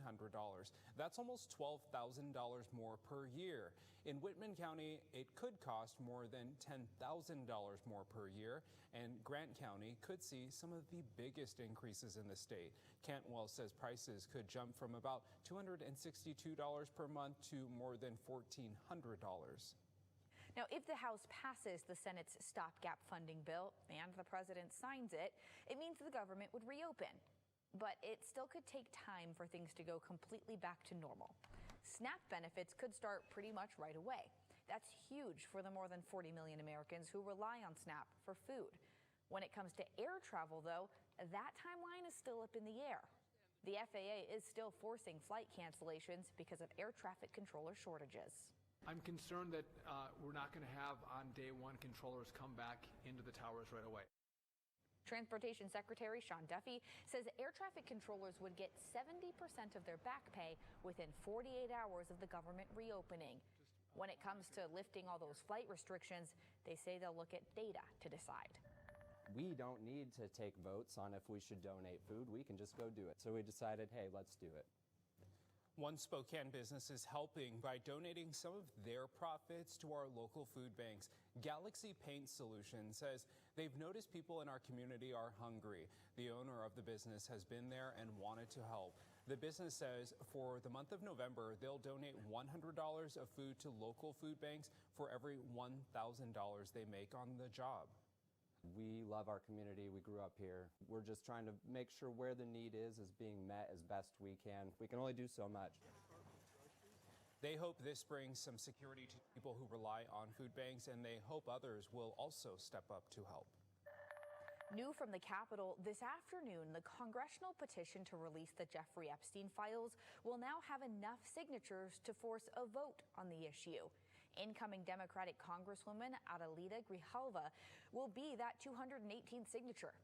It could mean the release of the Epstein files, which the White House has been fighting against for months. But the measure likely won't become law, even if it passes the House.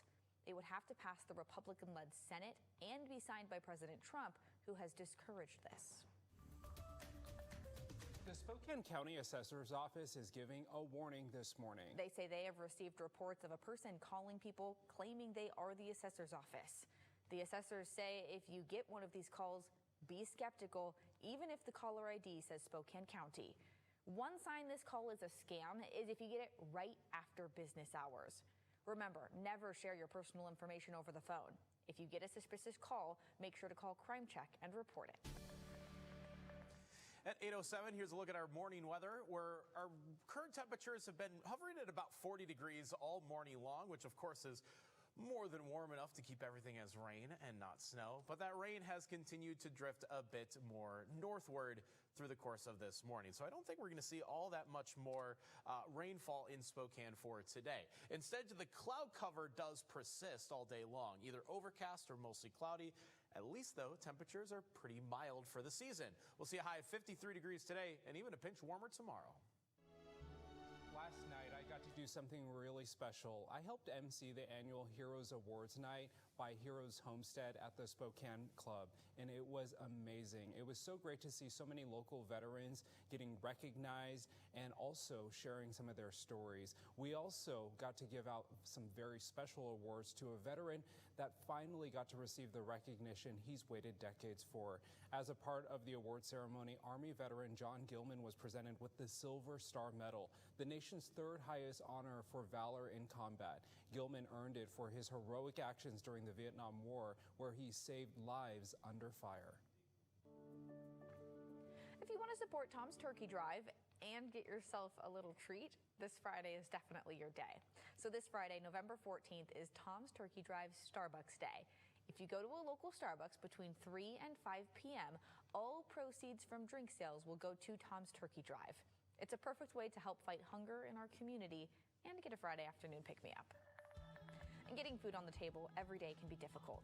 Coming up, I'll give you 2 dinner ideas that are cheap and easy to feed your whole family. It's peak time for yard work with all of the leaves on the ground. Later, we'll answer the age-old question of, do we actually need to rake? Are you prepared? Scan the code on your screen now and never be in the dark again with the Rescue Volt 7-in-1 power station. It can charge my phone, right? The Rescue Volt is a USB power bank, plus a flashlight, AM/FM, and weather band emergency radio. That's great and all, but I just wanted to make sure it will charge my phone. It powers up 3 ways with built-in USB, solar panel, even a hand crank. So you mean our phones will always be charged so we can still doom scroll in a power outage? The Rescue Volt 7-in-1 power station is travel-sized and ready for any emergency.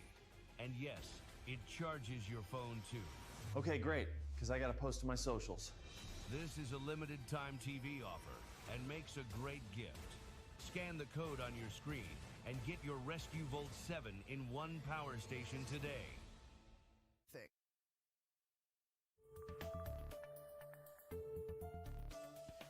Well, with the government shutdown, a lot of things were up in the air with SNAP benefits. That, of course, affecting thousands of people across our community.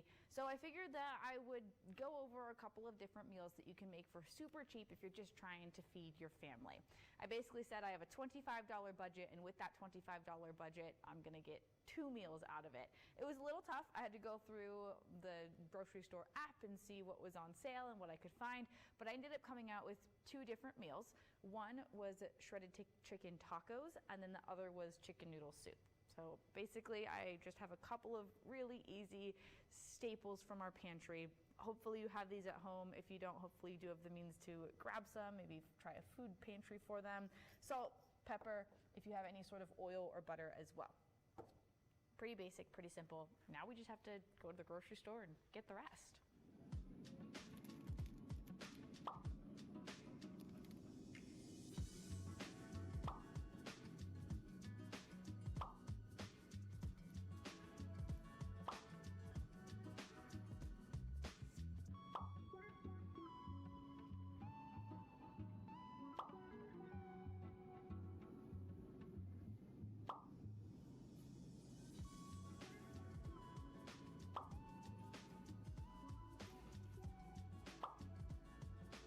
So if you have just a couple of extra dollars to spend, this is a great option. You can make chicken broth from this chicken base. It makes 38 servings and it's on sale for $5 right now.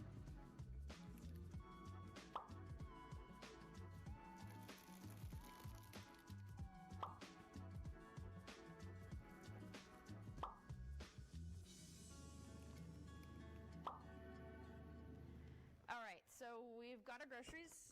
I went over to Fred Meyer for these. Let's take a look at what we got. Okay. All right, if you want to watch how I made these meals, you can watch the full thing right now on KREM 2 Plus. It will also air on KREM 2 Plus right after Up with KREM at 9 a.m. You can download KREM 2 Plus for your TV for free. Well, Zag Nation is waking up quite happy this morning. We pulled out a big win over Creighton. We're hearing from the team just ahead. And we wake up to a bit of morning rainfall in the inland northwest. We'll have the latest on how much longer this will last and if the clouds may still obscure some northern lights viewing tonight. Your latest forecast is after the break.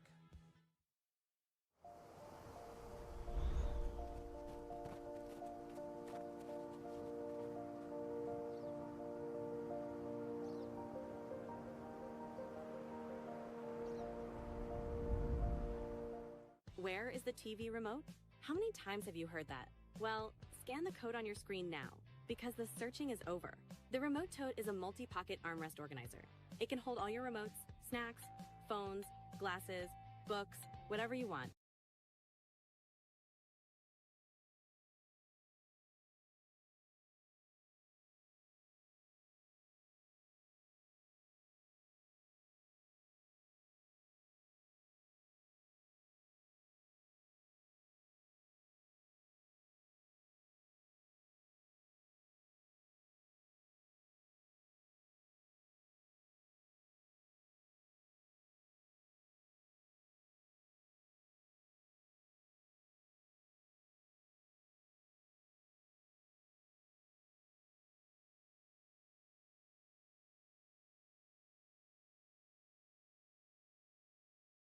tech professionals own their financial future.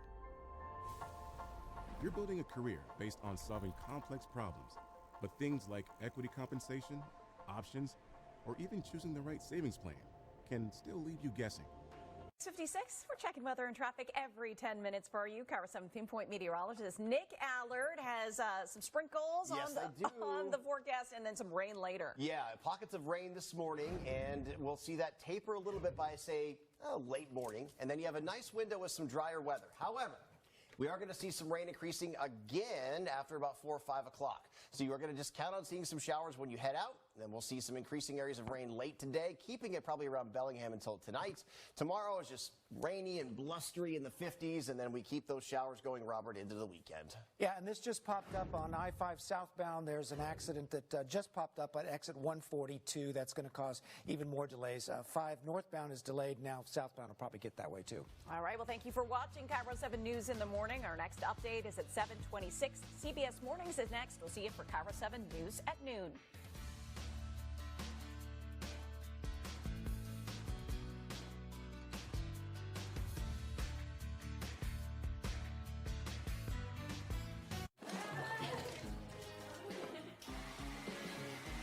We'll power the blow dryer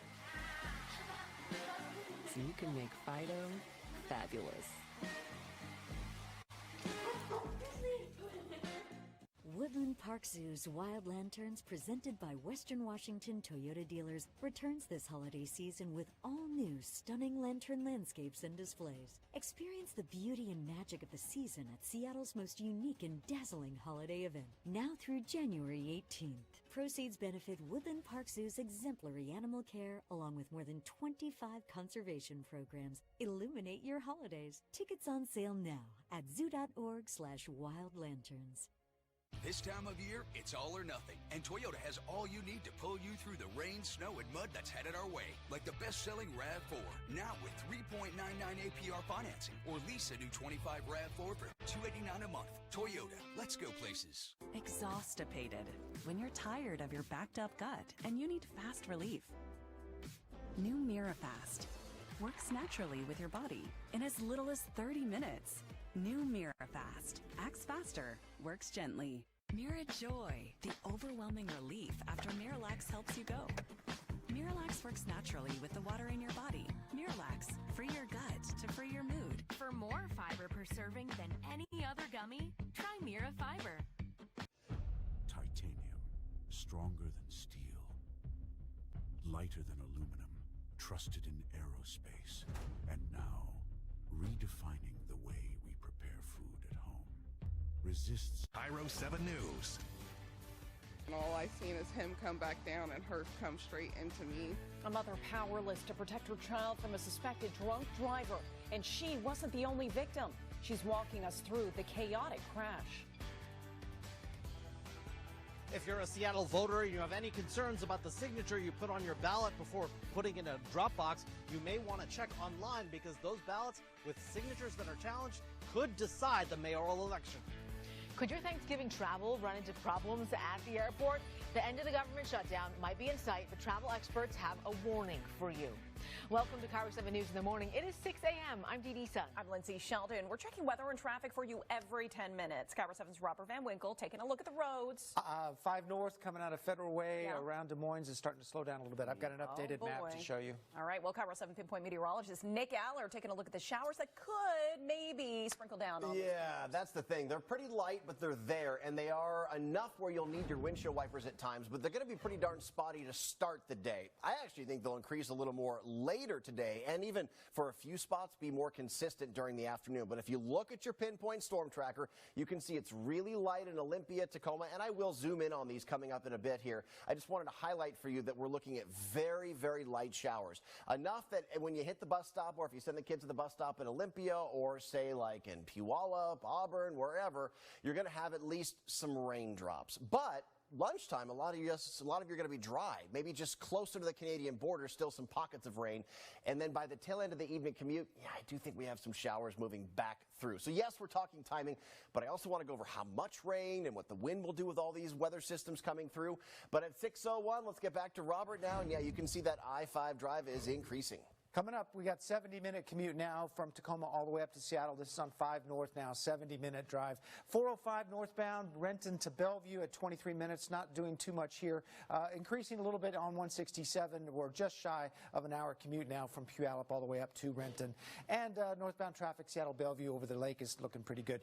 This has come up a few minutes. I just checked this a few minutes ago. Marysville to Seattle southbound traffic now at 48 minutes there.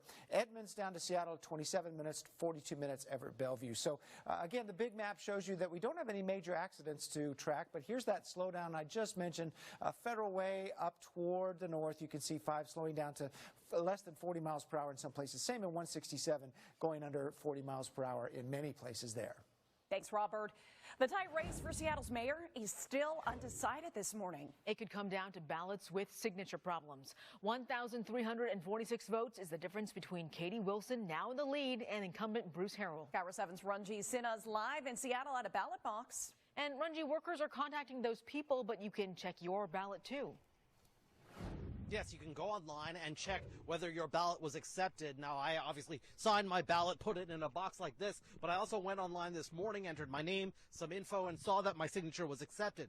Ballot signatures are key in the Seattle mayoral race. Right now, Katie Wilson is leading by more than 1,300 votes, but there are 1,700 ballots that need to be cured. So what does it mean to cure ballots? Some have mismatching signatures to what's on file from the Department of Licensing. Some ballots have no signatures. Maybe you forgot. The Elections Office will contact those voters. Every single ballot that comes back to us is going to be looked at by an actual human being.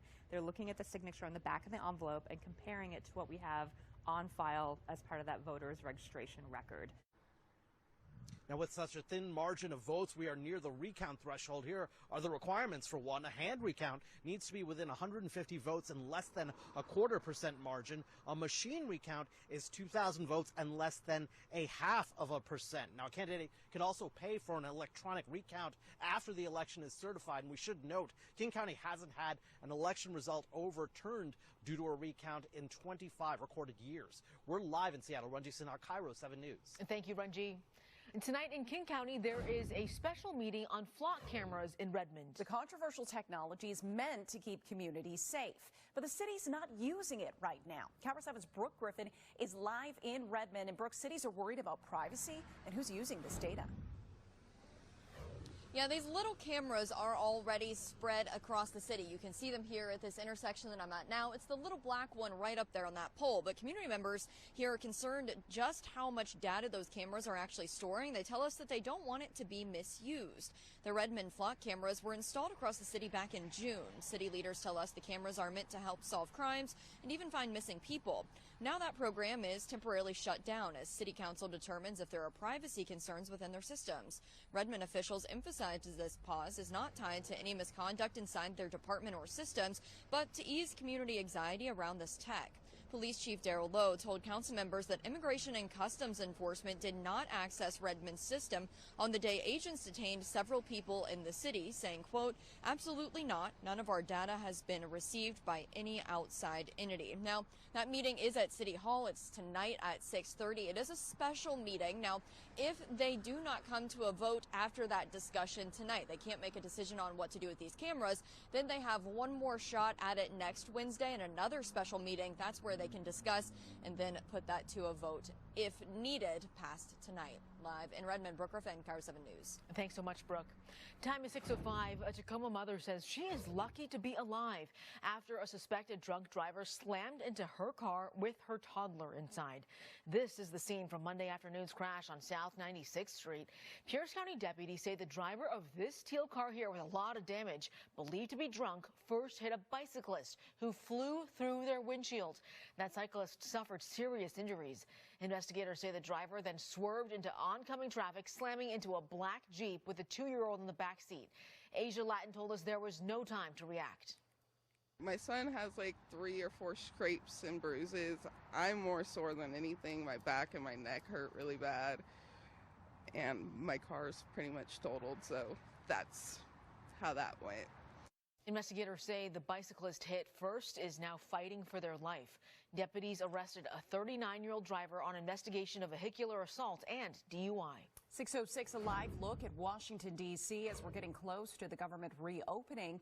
Many people, though, are still waiting for their SNAP benefits. And travelers are hoping their flights aren't canceled. Today, the full House is expected to vote on a bill to end the shutdown, which would send it to President Trump. Unlike the Senate, where Republicans needed 7 Democrats and an independent to join them, the House can pass this bill along party lines. Flight cancellations are hovering around that 50 mark again today at Seattle-Tacoma International Airport.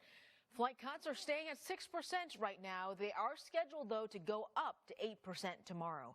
Travel experts want you to know, though, a deal is not an immediate fix when it comes to the shutdown and the travel problems.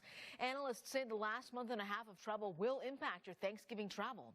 The tech company called PointMe told USA Today that untangling the disoriented air system, it's going to take some time.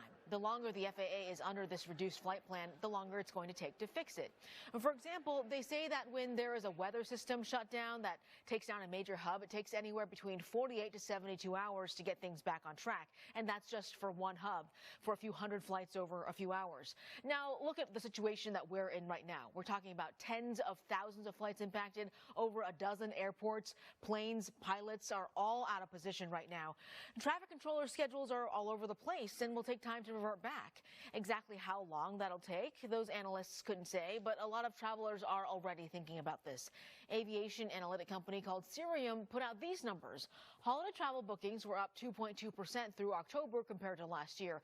That number is now less than 1%. The Northern Lights lit up our skies last night. KIRO 7 viewers sent us lots of photos, including ones like these. Just look at this show. We see blues and greens up there. This is over Little Bear Creek in Linwood. And look at this from Ashley in Bellingham. This might take the top prize, but if you want to see photos from around our area, just head to our website, KIRO7.com. We're checking weather and traffic for you every 10 minutes. Robert Van Winkle is looking at some slowdowns out there. Yeah, 5 North especially coming out of Tacoma, now well over an hour and 15 minutes. Oh, boy. Yep. And Pinpoint meteorologist Nick Aller tracking some rain. Nick, it's going to be sprinkles today, right? Sprinkles to start the day. Then we all see some rain tonight. Okay. And part of the reason, or the main reason why a lot of us had a hard time seeing Northern Lights, if you look at your Emerald Queen Casino camera right here, you can see the clouds pushed in. I did post a couple of photos on my KIRO 7 Twitter and Facebook page from Eastern Washington, and I showed you one from the Weather Service from last night where it got just a brief glimpse, and it was beautiful right before the clouds pushed in. But now most of us are just talking about this cloud cover. And the good thing to the cloud cover, even though it kind of ruined our chances to see an amazing event, it is warmer than this time yesterday. Check it out. Tacoma is 13 degrees warmer. Olympia is 8. That's a little cooler in Bellingham because we had clearing there overnight. So Bellingham is one of the exceptions at 36, and there is some fog there. That's the only spot right now that I see some fog. Now, if you look at your pinpoint storm tracker, if anything, you might have a sprinkle or two right now in Snohomish County. What we're mostly seeing, though, you can tell just these very light showers, like Dee Dee said, pushing through. And this is a great mental snapshot, if you will, of what it will look like over the next couple of hours before we see rain settle into one spot. When you head out this morning, say like in South King County or even in, say, Pierce County, Kitsap County, anywhere from Lake Bay, Allen to Gig Harbor to Kent, Auburn, Pacific, you're going to see some rain like this, so make sure the kids have something at the bus stop for at least a few sprinkles. But here's the good thing. As we head throughout the afternoon, these really light showers in McClary or in Shelton, they're going to move through and stay farther north. Now, this system, it's a bigger system. Bigger piece of this comes into play tomorrow, which we're going to watch hour by hour coming up. But this wave is mostly going to park, say, north of, say, Snohomish County throughout the day. So hour by hour, still a few sprinkles at 9, but you get to like 2, 3, 4 o'clock, even earlier, you're not seeing much except north of Snohomish County, but then you get to about 5, 6, and showers start to increase everywhere again. So we see a few sprinkles this morning, a bit of a lull except closer to the Canadian border, and then everything comes back in tonight in the mid to upper 50s.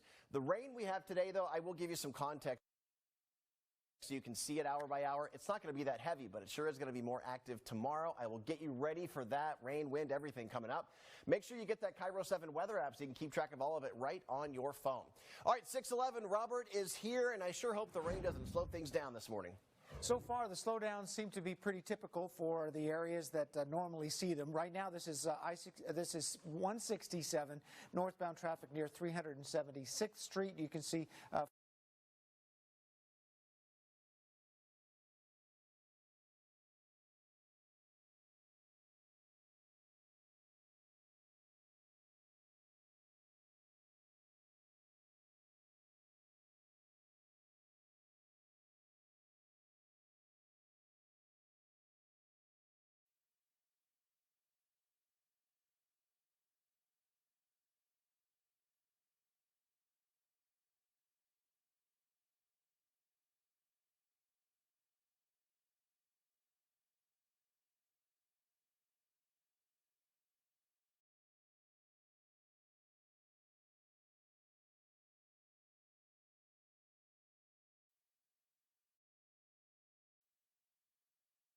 Put your best foot forward with Big 5 Sporting Goods. From soccer cleats to basketball shoes, running shoes to hiking boots, Big 5 has the footwear you need to play, perform, and explore. Men's, women's, and youth shoes from the biggest brands like Adidas, Under Armour, New Balance, Asics, Bear Paw, and more. All at prices families will love. Step into comfort, style, and performance this season at your neighborhood Big 5.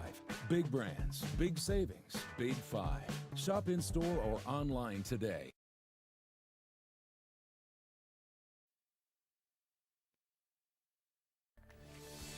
Breaking news, House Democrats just released emails from convicted sex offender Jeffrey Epstein, one of which alleges President Trump knew about Epstein's conduct. We're digging into the documents this morning. Relief could be hours away for millions of Americans, with Congress racing to end the government shutdown. What to expect ahead of a critical House vote 43 days into the longest shutdown in U.S. history. We're going to wait for everything to be counted, but I feel that we've won this race. The race for Seattle mayor is becoming more clear, with Katie Wilson's lead growing over Bruce Harrell. How many ballots are left to count, and what has to happen before the outcome is made official? And the Northern Lights put on quite a beautiful show last night. The aurora was visible across nearly all of western Washington. Did you see it? This morning, Rich Marriott is tracking your best chance to catch them again, possibly tonight.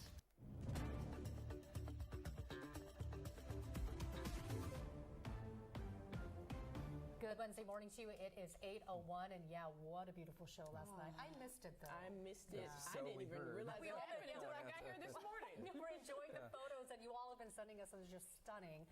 And I think the weather might be a little bit of a hurdle if you do want to catch the remnants remnants of it. It is going to be a bit of a problem tonight, that's for sure. Yeah, so. okay, so we'll get We'll get into that in just a moment. But first, check on the roads. Things are kind of jamming up out there, it seems. Yeah, it's been a slow Wednesday, especially for those of you heading out of Snohomish County. If you're going southbound, this is a live look out in Mount Lake Terrace. You can see you have a car about to be towed away. A crash was in this area earlier, and you never really repaired from that. And also, if you're heading out from Pierce County into King County, that northbound traffic is still crawling as well. We'll take a look at the drive times coming up. And weather-wise, you can see, taking a look at the Doppler radar, that if we can take a look at the Doppler radar, there it goes. We're going to be looking for just a few showers around today, and those are going to be kind of mixed with maybe even a sun break, and then it looks like steady rain moves in as we head towards overnight tonight. So basically mostly cloudy with a few showers, steady rain tonight, highs today mid to upper 50s, looking kind of wet for Thursday, but it lets up a little bit as we head into the weekend. We'll have that forecast coming up. And we're following the breaking news from D.C., where Democrats on the House Oversight Committee have just released some emails from convicted sex offender Jeffrey Epstein, one of which alleges President Trump knew about Epstein's activities that involved trafficking underage girls. The emails involved correspondence between Epstein and his convicted accomplice, Ghislaine Maxwell, as well as with author Michael Wolff, spanning more than a decade. In an email to Wolff, Epstein said of Trump, quote, "Of course he knew about the girls as he asked Ghislaine to stop." Epstein died in federal prison in 2019. President Trump has denied any knowledge of Epstein's criminal activities and says they had a falling out in the early 2000s. Moments ago this morning, House Oversight Committee ranking member Robert Garcia said more documents will be released beginning this afternoon. This morning, it is becoming more clear who will be the next mayor of Seattle. Katie Wilson's lead is now widening over incumbent Bruce Harrell by 1,350 votes. She gained more than 1,000 votes in that latest count. King 5's Drew Andre is at the elections office in Renton with how many more ballots there are left to count. There are still about 1,400 ballots that are accepted that still need to be added to the count in Seattle. On top of that, there are more mail-in ballots that are continuing to trickle in. But a King 5 election expert said that mathematically, there's almost no chance that Harrell could come back on Wilson. That's because the direction this election has been trending is in favor of Wilson. It looks like young voters could be the reason we saw this late surge. Data from King County shows the Seattle Central College ballot drop box in Capitol Hill had the highest election day turnout. And when it comes to total ballots, only the Ballard Branch Library had more. Nearly 16,000 dropped their ballot off there. Wilson hasn't declared victory in the race, but told us she thinks she's won. I think that we have seen higher youth turnout this year than maybe in past elections, so that's a really exciting result. And I really want to build on that, through my administration. The job for King County elections isn't over, though. There are more than 1,500 ballots in the city of Seattle alone that still need signature verification. The elections office will contact you if your ballot is one of those, and you'll have to come in and verify your signature before the vote is certified on November 25th. So that Seattle mayor's race still isn't called, but there will be another batch of votes coming in this afternoon at 4 p.m. From Renton, I'm Drew Andre, King 5 News. And to see all of the election results for more than 600 other races in Western Washington, you can text the word results to 206-448-4545 and we'll send you a link. Our other big story this morning is a possible end of the government shutdown. The House is preparing to reconvene this afternoon and vote to finally end the now 43-day-long stalemate. The House is expected to vote on a Senate-passed spending deal that would fund the government through the end of January. Unlike the Senate, the House only needs a simple majority for it to pass, and the margin is thin. The GOP can only afford to lose 2 votes, as all House Democrats plan to vote no. They are still frustrated. The bill does not address health care costs and extend Affordable Care Act tax credits. Healthcare costs are still poised to double or even triple for some folks practically overnight. Yesterday, the House Rules Committee rejected an amendment that would have extended those subsidies for 3 years. The package is still expected to pass today and head to the president's desk for his signature. We continue to track the impact of the government shutdown on air travel as we give you a live look out at SCA this morning. Right now, the FAA has ordered airlines to cancel 6% of all flights over air traffic safety concerns. That meant more than 50 flights were canceled at SCA yesterday and nearly 50 more so far today. By Friday, that will be closer to 90 when the FAA mandate goes up to 10%. Even if the shutdown ends, Transportation Secretary Sean Duffy says flight restrictions will remain in place until safety metrics and staffing levels stabilize, which could take several more weeks to get back to normal. He added that controllers will get 70% of their back pay within 48 hours of the government reopening, but that doesn't mean they'll be back in the towers immediately. I'm concerned that we're not going to have on day one controllers come back into the towers right away. We're trying to manage risk in the system to make sure people fly and fly safely. The Trump administration is also considering $10,000 bonuses for controllers who never missed a shift during the shutdown. Join us tonight on King 5 Plus for a look at the impacts of the government shutdown in Washington. We'll talk about how it's affected air travelers, federal workers, and those who rely on SNAP benefits. We'll also have the latest from Congress. That's coming up later on tonight, 8 p.m. on King 5 Plus. Just download it to your TV and watch for free. As you prepare to head out this morning, we're still waiting for those drive times to kind of cool down a bit. You do see the roads wet for some of you this morning. This is a look out on 405 out near South Center, where if you were watching about 15-20 minutes ago, there was a crash out on that ramp to I-5 northbound. That's not the case now, but you do still see just a slight slowdown going on 405 as you approach that area. If you are heading northbound in those usual spots like I-5 through Federal Way, still dealing with a slowdown there. Highway 18 as you approach Highway 167. And if you are on Highway 18, the other end out near Tiger Mountain, you have your usual slowdown spots as well. It's 90 minutes from Tacoma to Seattle. Still longer than you'd like, but we are making progress. It's about an hour from South Center to Bellevue, 51 minutes right now from Puyallup to Renton.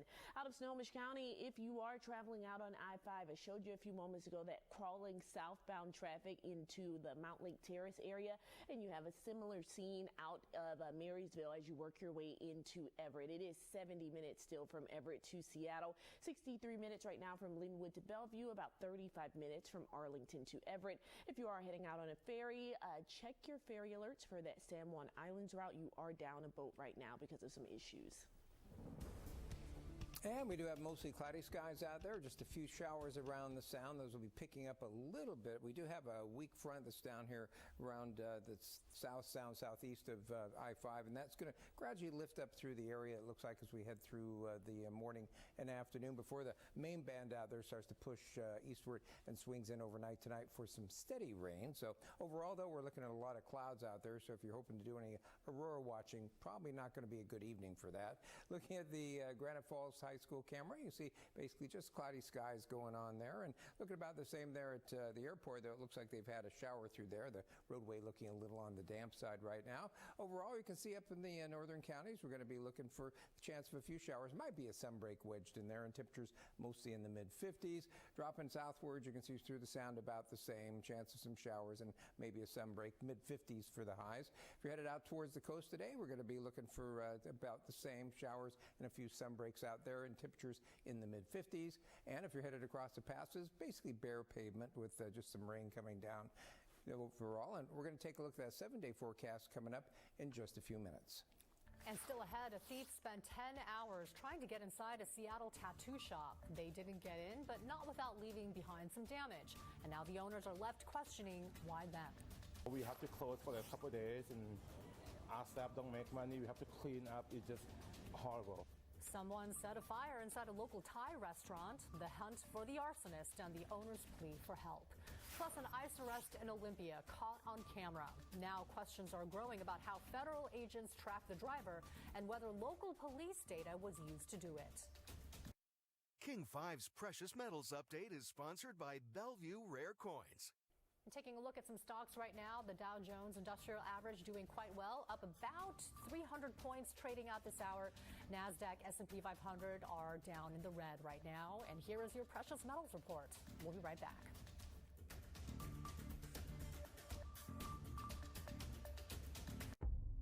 Titanium. Stronger than steel. Lighter than aluminum. Trusted in aerospace. Medicine. Advanced engineering. And now, redefining the way we prepare food at home. The Titanium Edge is prized for its strength, purity, and resilience. Resists corrosion. Never absorbs odors. And remains flawlessly food safe without ever breaking down into harmful microplastics. A breakthrough 3-piece cutting board set. Double-sided, ultra-lightweight, and built to last. With a sleek, metallic finish, it transforms your kitchen. Titanium Edge, now available through this exclusive television offer. Scan the code to order now. A Seattle tattoo shop that lost custom equipment in a burglary last year survived another break-in attempt. Now the owners say they feel violated and unsupported, but they're not giving up. King 5's Natalie Swaby shows us the damage. Someone desperately wanted inside Corazon Tattoo and Collective for 10 relentless hours. Between Saturday night and early Sunday morning, they kept returning. He used a crowbar, screwdriver. He kept disappearing and coming back with different tools to try to get in. What happened here? Not knowing who's doing this, who's behind it. Haunts the owner. The idea of letting these people win, letting these people scare us, bully us, defeat us by breaking into our spot. Every break-in attempt caught on camera ended in failure, but not before leaving behind all of this damage and lots of frustration for this small business that's been hit before. It hurts because it's they already stole my stuff and I'm already down to my bare bones equipment. I wasn't really able to fully recuperate. Back in August of last year, a pair of thieves did succeed. They smashed through and rolled out tattoo equipment. I did see it surface months later, over 6 months later. His custom gear appeared on an auction site and he found a way to reach the seller. He got cold feet. He marked the stuff as sold and disappeared, and I haven't seen it since.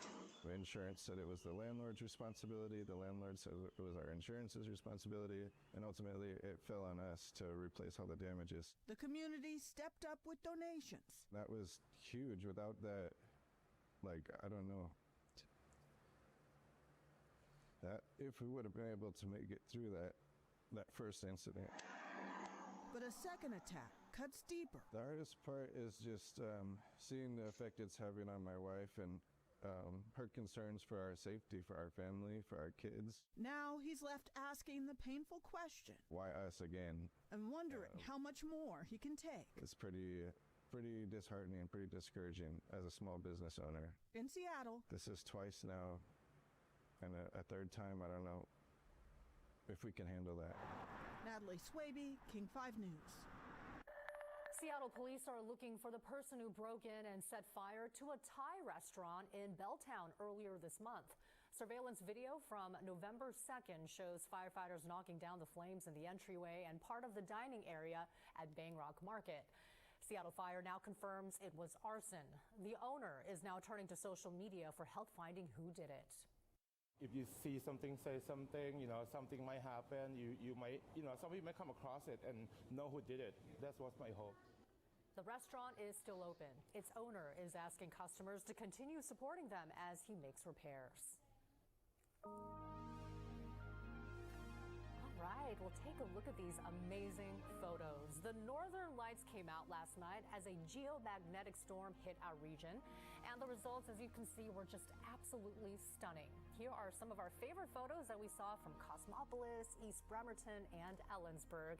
Just amazing, right? We have actually gotten so many of these beautiful, gorgeous photos from you. You know, when you take a photo like that, Rich, you just can't help it, let other people know about it. I mean, social media feeds are filled with pictures of the Northern Lights. And so actually another solar storm is set to hit this evening. Same one. It's just waves of the same solar storm. Yeah. So is it rare for them to, I mean, I feel like we just saw one, maybe a year or two ago, and we were seeing a couple of these really big geomagnetic storms. Yeah, we're past, we hit solar maximum earlier this year. Yeah. But you can have big ones. It's kind of like having a late season snowstorm or something like that. And in terms of the geomagnetic storm, it's outside of solar maximum. And it was just a strong storm. It was a very strong flare on the sun on Monday, and it sends out all these high energy protons, which made it here to the Earth. It's interesting if you look at the sensors, the camera sensors on the satellites up there. They're filled with snow, which is those high energy particles going through their sensors, not breaking them, but they just show up on them, kind of like a photographic plate. But you can see, we checked the forecast from the NOAA Space Prediction Center. You can see that little thin red line is the furthest southern extent that you can expect to see anything tonight. And that's down at the southern border of Washington. And you get into the greens, there's a little bit better chance. If you're in the reds, which is where we were last night, you've got an even better chance. So it's not going to be quite as strong. It comes in waves. And you can see that it's on the dark side of the Earth where you see the biggest southern extent of the aurora. And also the northern magnetic pole is also displaced in our direction. So that also makes a difference in terms of that. But I think the problem tonight is going to be clouds as much as anything. But you may as well go out and take a look. You might see some glow coming through some of the breaks in the overcast, and there might be a few tonight. We do have basically off and on showers. There's a very weak front to the southeast of us. It's going to be lifting northward gradually during the day today. It's going to give us a chance of a few showers at times and a lot of clouds. And then as we head towards this evening, the system off the coast is all going to kind of push inland, and that's going to turn it all into steady rain, which will probably have just a solid overcast at that point. You can see if we get in a little bit closer, that most of the rainfall, at least at this point, just to the southeast of Puget Sound, and taking its own sweet time getting up into Puget Sound itself. But that's okay, because that gives mostly a dry commute. Around the Bellingham area, you can see just cloudy skies there, a few bright spots in the overcast, and busy morning out there at the airport. Looks like they might have gotten a shower there. It looks a little bit wetter there on the asphalt. And look at that 7-day forecast. We just have a few showers there with the steady rain moving in tonight. Looks like a wet day tomorrow, and then off and on showers for Friday and Saturday, and another wet day Sunday. So you see we're just kind of alternating wet days with some showery days, it looks like, on into next week. Take a look out Wichita Valley School there. We were looking to see if there was any fog in southwestern Washington. None to be seen. Looking pretty wet up there at Paradise. Those snow levels are still pretty high right now, but we're going to take a look at those. They are coming down as we head towards the first part of next week. Next time around, we'll check that out. Today, just a few showers, steady rain tonight, rain at times Thursday, showers and sun breaks Friday and Saturday, a rainy day Sunday, a couple showers Monday, a little wetter Tuesday, and highs starting next week, upper 40s to near 50 degrees. Thanks, Rich. Trader Joe's is expanding again in Western Washington, this time in Lacey. The new store will open Friday off Sleater-Kinney Road, just west of St. Martin's University. It is the third new TJ's location this year after stores opened in Seattle's Greenwood neighborhood and in Bellingham. New stores are also in the works for Woodinville and Seattle's Northgate neighborhood. Tomorrow, TNT Supermarket is opening its first Snohomish County location. It's going to be located off Highway 99 in the Linwood Crossroads Shopping Center. The popular Asian grocery store chain is based in Canada and is known to create long lines of shoppers when a new store opens. Its first store in Western Washington opened last December in Bellevue. Well, coming up, families who serve our country are now lining up for help to feed their own. The growing need among military families and how volunteers are stepping up. And it's a trip to the South Pole where you are taking part in the research. One cruise line is connecting travelers with scientists while sailing through some of the most remote waters on Earth. King 5's First Alert Weather Cams, sponsored by Southwest Plumbing, Heating, Air, and Electric. This is your home for Kraken hockey. Every goal. He scores! Every save. What a stop! Every game. That's hockey, baby! Watch us defend the D. Kraken, Jets, pregame at 6:30, Thursday on Kong. When you call the Advocates, you'll see right away. We don't fiddle around. We don't waste time. Don't dilly-dally. We don't burn daylight. Which means the Advocates is the place to call for your injury case. We'll fight to get you the most. And don't dilly-dally. Don't start that again. From Bellingham to Tacoma, trust King 5's First Alert weather cams for a live look at weather conditions throughout the Northwest. Sponsored by Southwest Plumbing, Heating, Air, and Electric. Southwest Plumbing, the one to call. While medicine's greatest advancements look like the latest sci-fi, one of our most powerful tools is far more simple, more human. It's a calling to connect with purpose. That's how we're evolving healthcare, by treating people, not just patients, with innovations that amplify healing and lead to more personalized care, guided by the belief we all hold the power to heal.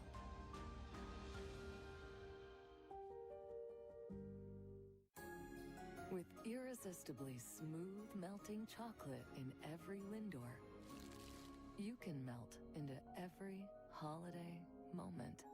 This year, bring out Lindor from the Lindt Master Chocolatier. Hey, Dad, can we talk? Sure, what's up? I gotta come clean about something. Okay. It's my new car. I only paid for a brand new Hyundai Tucson. You might be on the naughty list. Enjoy the new car. Deal so right, it almost feels wrong. The Hyundai Getaway Sales Event. Get up to $16,500 lease cash on the Hyundai Ioniq 5 or get 0% APR for 72 months. Proud partner of the Seattle Seahawks. Kraken hockey like you've never seen before. Get exclusive team access, game day insights, and all the behind-the-scenes moments. Kraken Home Ice, Saturday at 10:30 p.m. on Kong and streaming on King 5 Plus. When you bring your case to the Advocates, you pay no fee unless we win. No unanswered questions. No regrets. No sweet-talking insurance adjusters. Just the assurance that we'll fight hard for your win. And no fee until that happens. Exactly. On board one of the world's most advanced and sustainable expedition vessels, a new generation of cruise travel is charting a cleaner, greener course for the industry.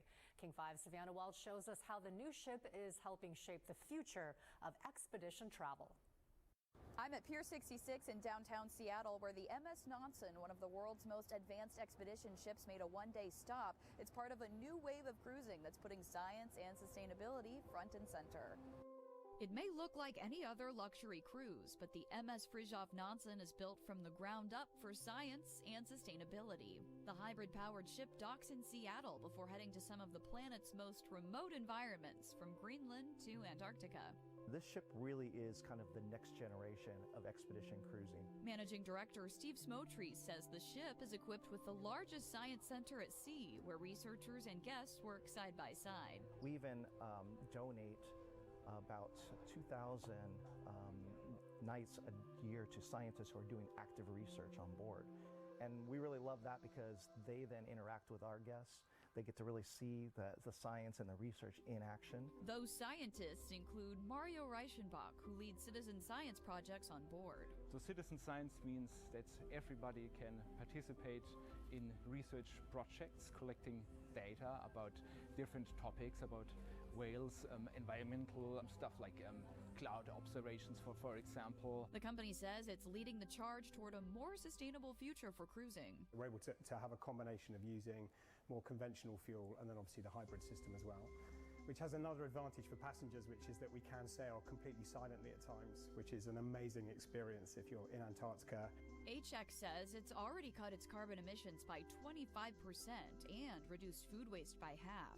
The company's long-term goal, carbon neutrality by 2040. Experiencing a destination firsthand and seeing it with your own eyes and forming your own opinions about it and then learning and understanding a bit about that destination is the single most powerful way to drive that kind of advocacy and that kind of change. Savannah Welch, King 5 News. Still ahead, nearly 70 cats found in a U-Haul trailer outside a Tacoma motel. The criminal charges the owner is now facing, and who's stepping in to nurse the cats back to health. And in a tight race for Seattle mayor, remaining ballots are crucial. How many are left to count, and how many will go unchecked because of their mailing date? And fewer options in the grocery aisle. Why some Italian pasta companies may stop shipping to the U.S. And we're loving all of the Northern Lights photos that you've been sending us overnight. Look at this. Amazing. Keep the pics coming. Text them to us at 206-448-4545, and you might see them in this stream that we're showing all throughout our newscast. And Rich is going to be back and tracking the best time to try and catch a glimpse of round 2 coming up next. And before we head to break, a live look outside at Everett. We'll be right back.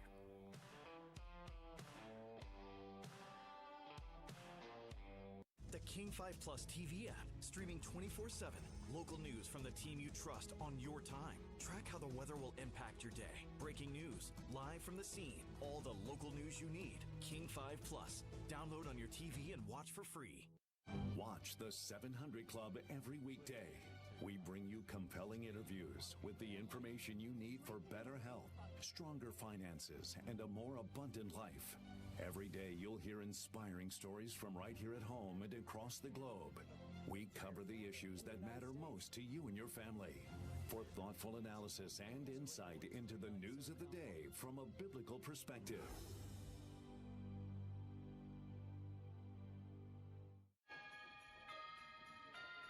Macy's makes millions of stories in one special morning on our parade's 99th year. Magic brings us together in our cozy sweaters, a tradition filled with cheer. Oh, the most wonderful stories start here. Find your next holiday story at Macy's. Seattle, Season 5 has arrived. The roar of the deep is more important than ever.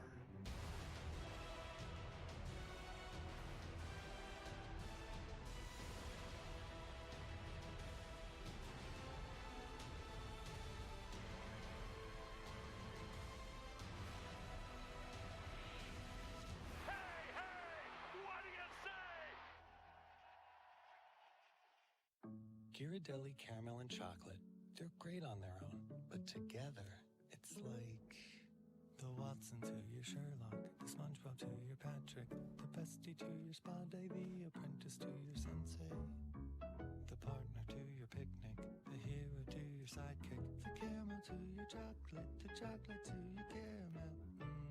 Perfect pairs, share a square. Ghirardelli makes life a bite better. Find your next vehicle at HarnishAutoFamily.com, where people matter. Raised and rooted in Washington. And proud of it. Joyce Taylor and Greg Copeland. King 5 News at 6:30. Watch or stream free.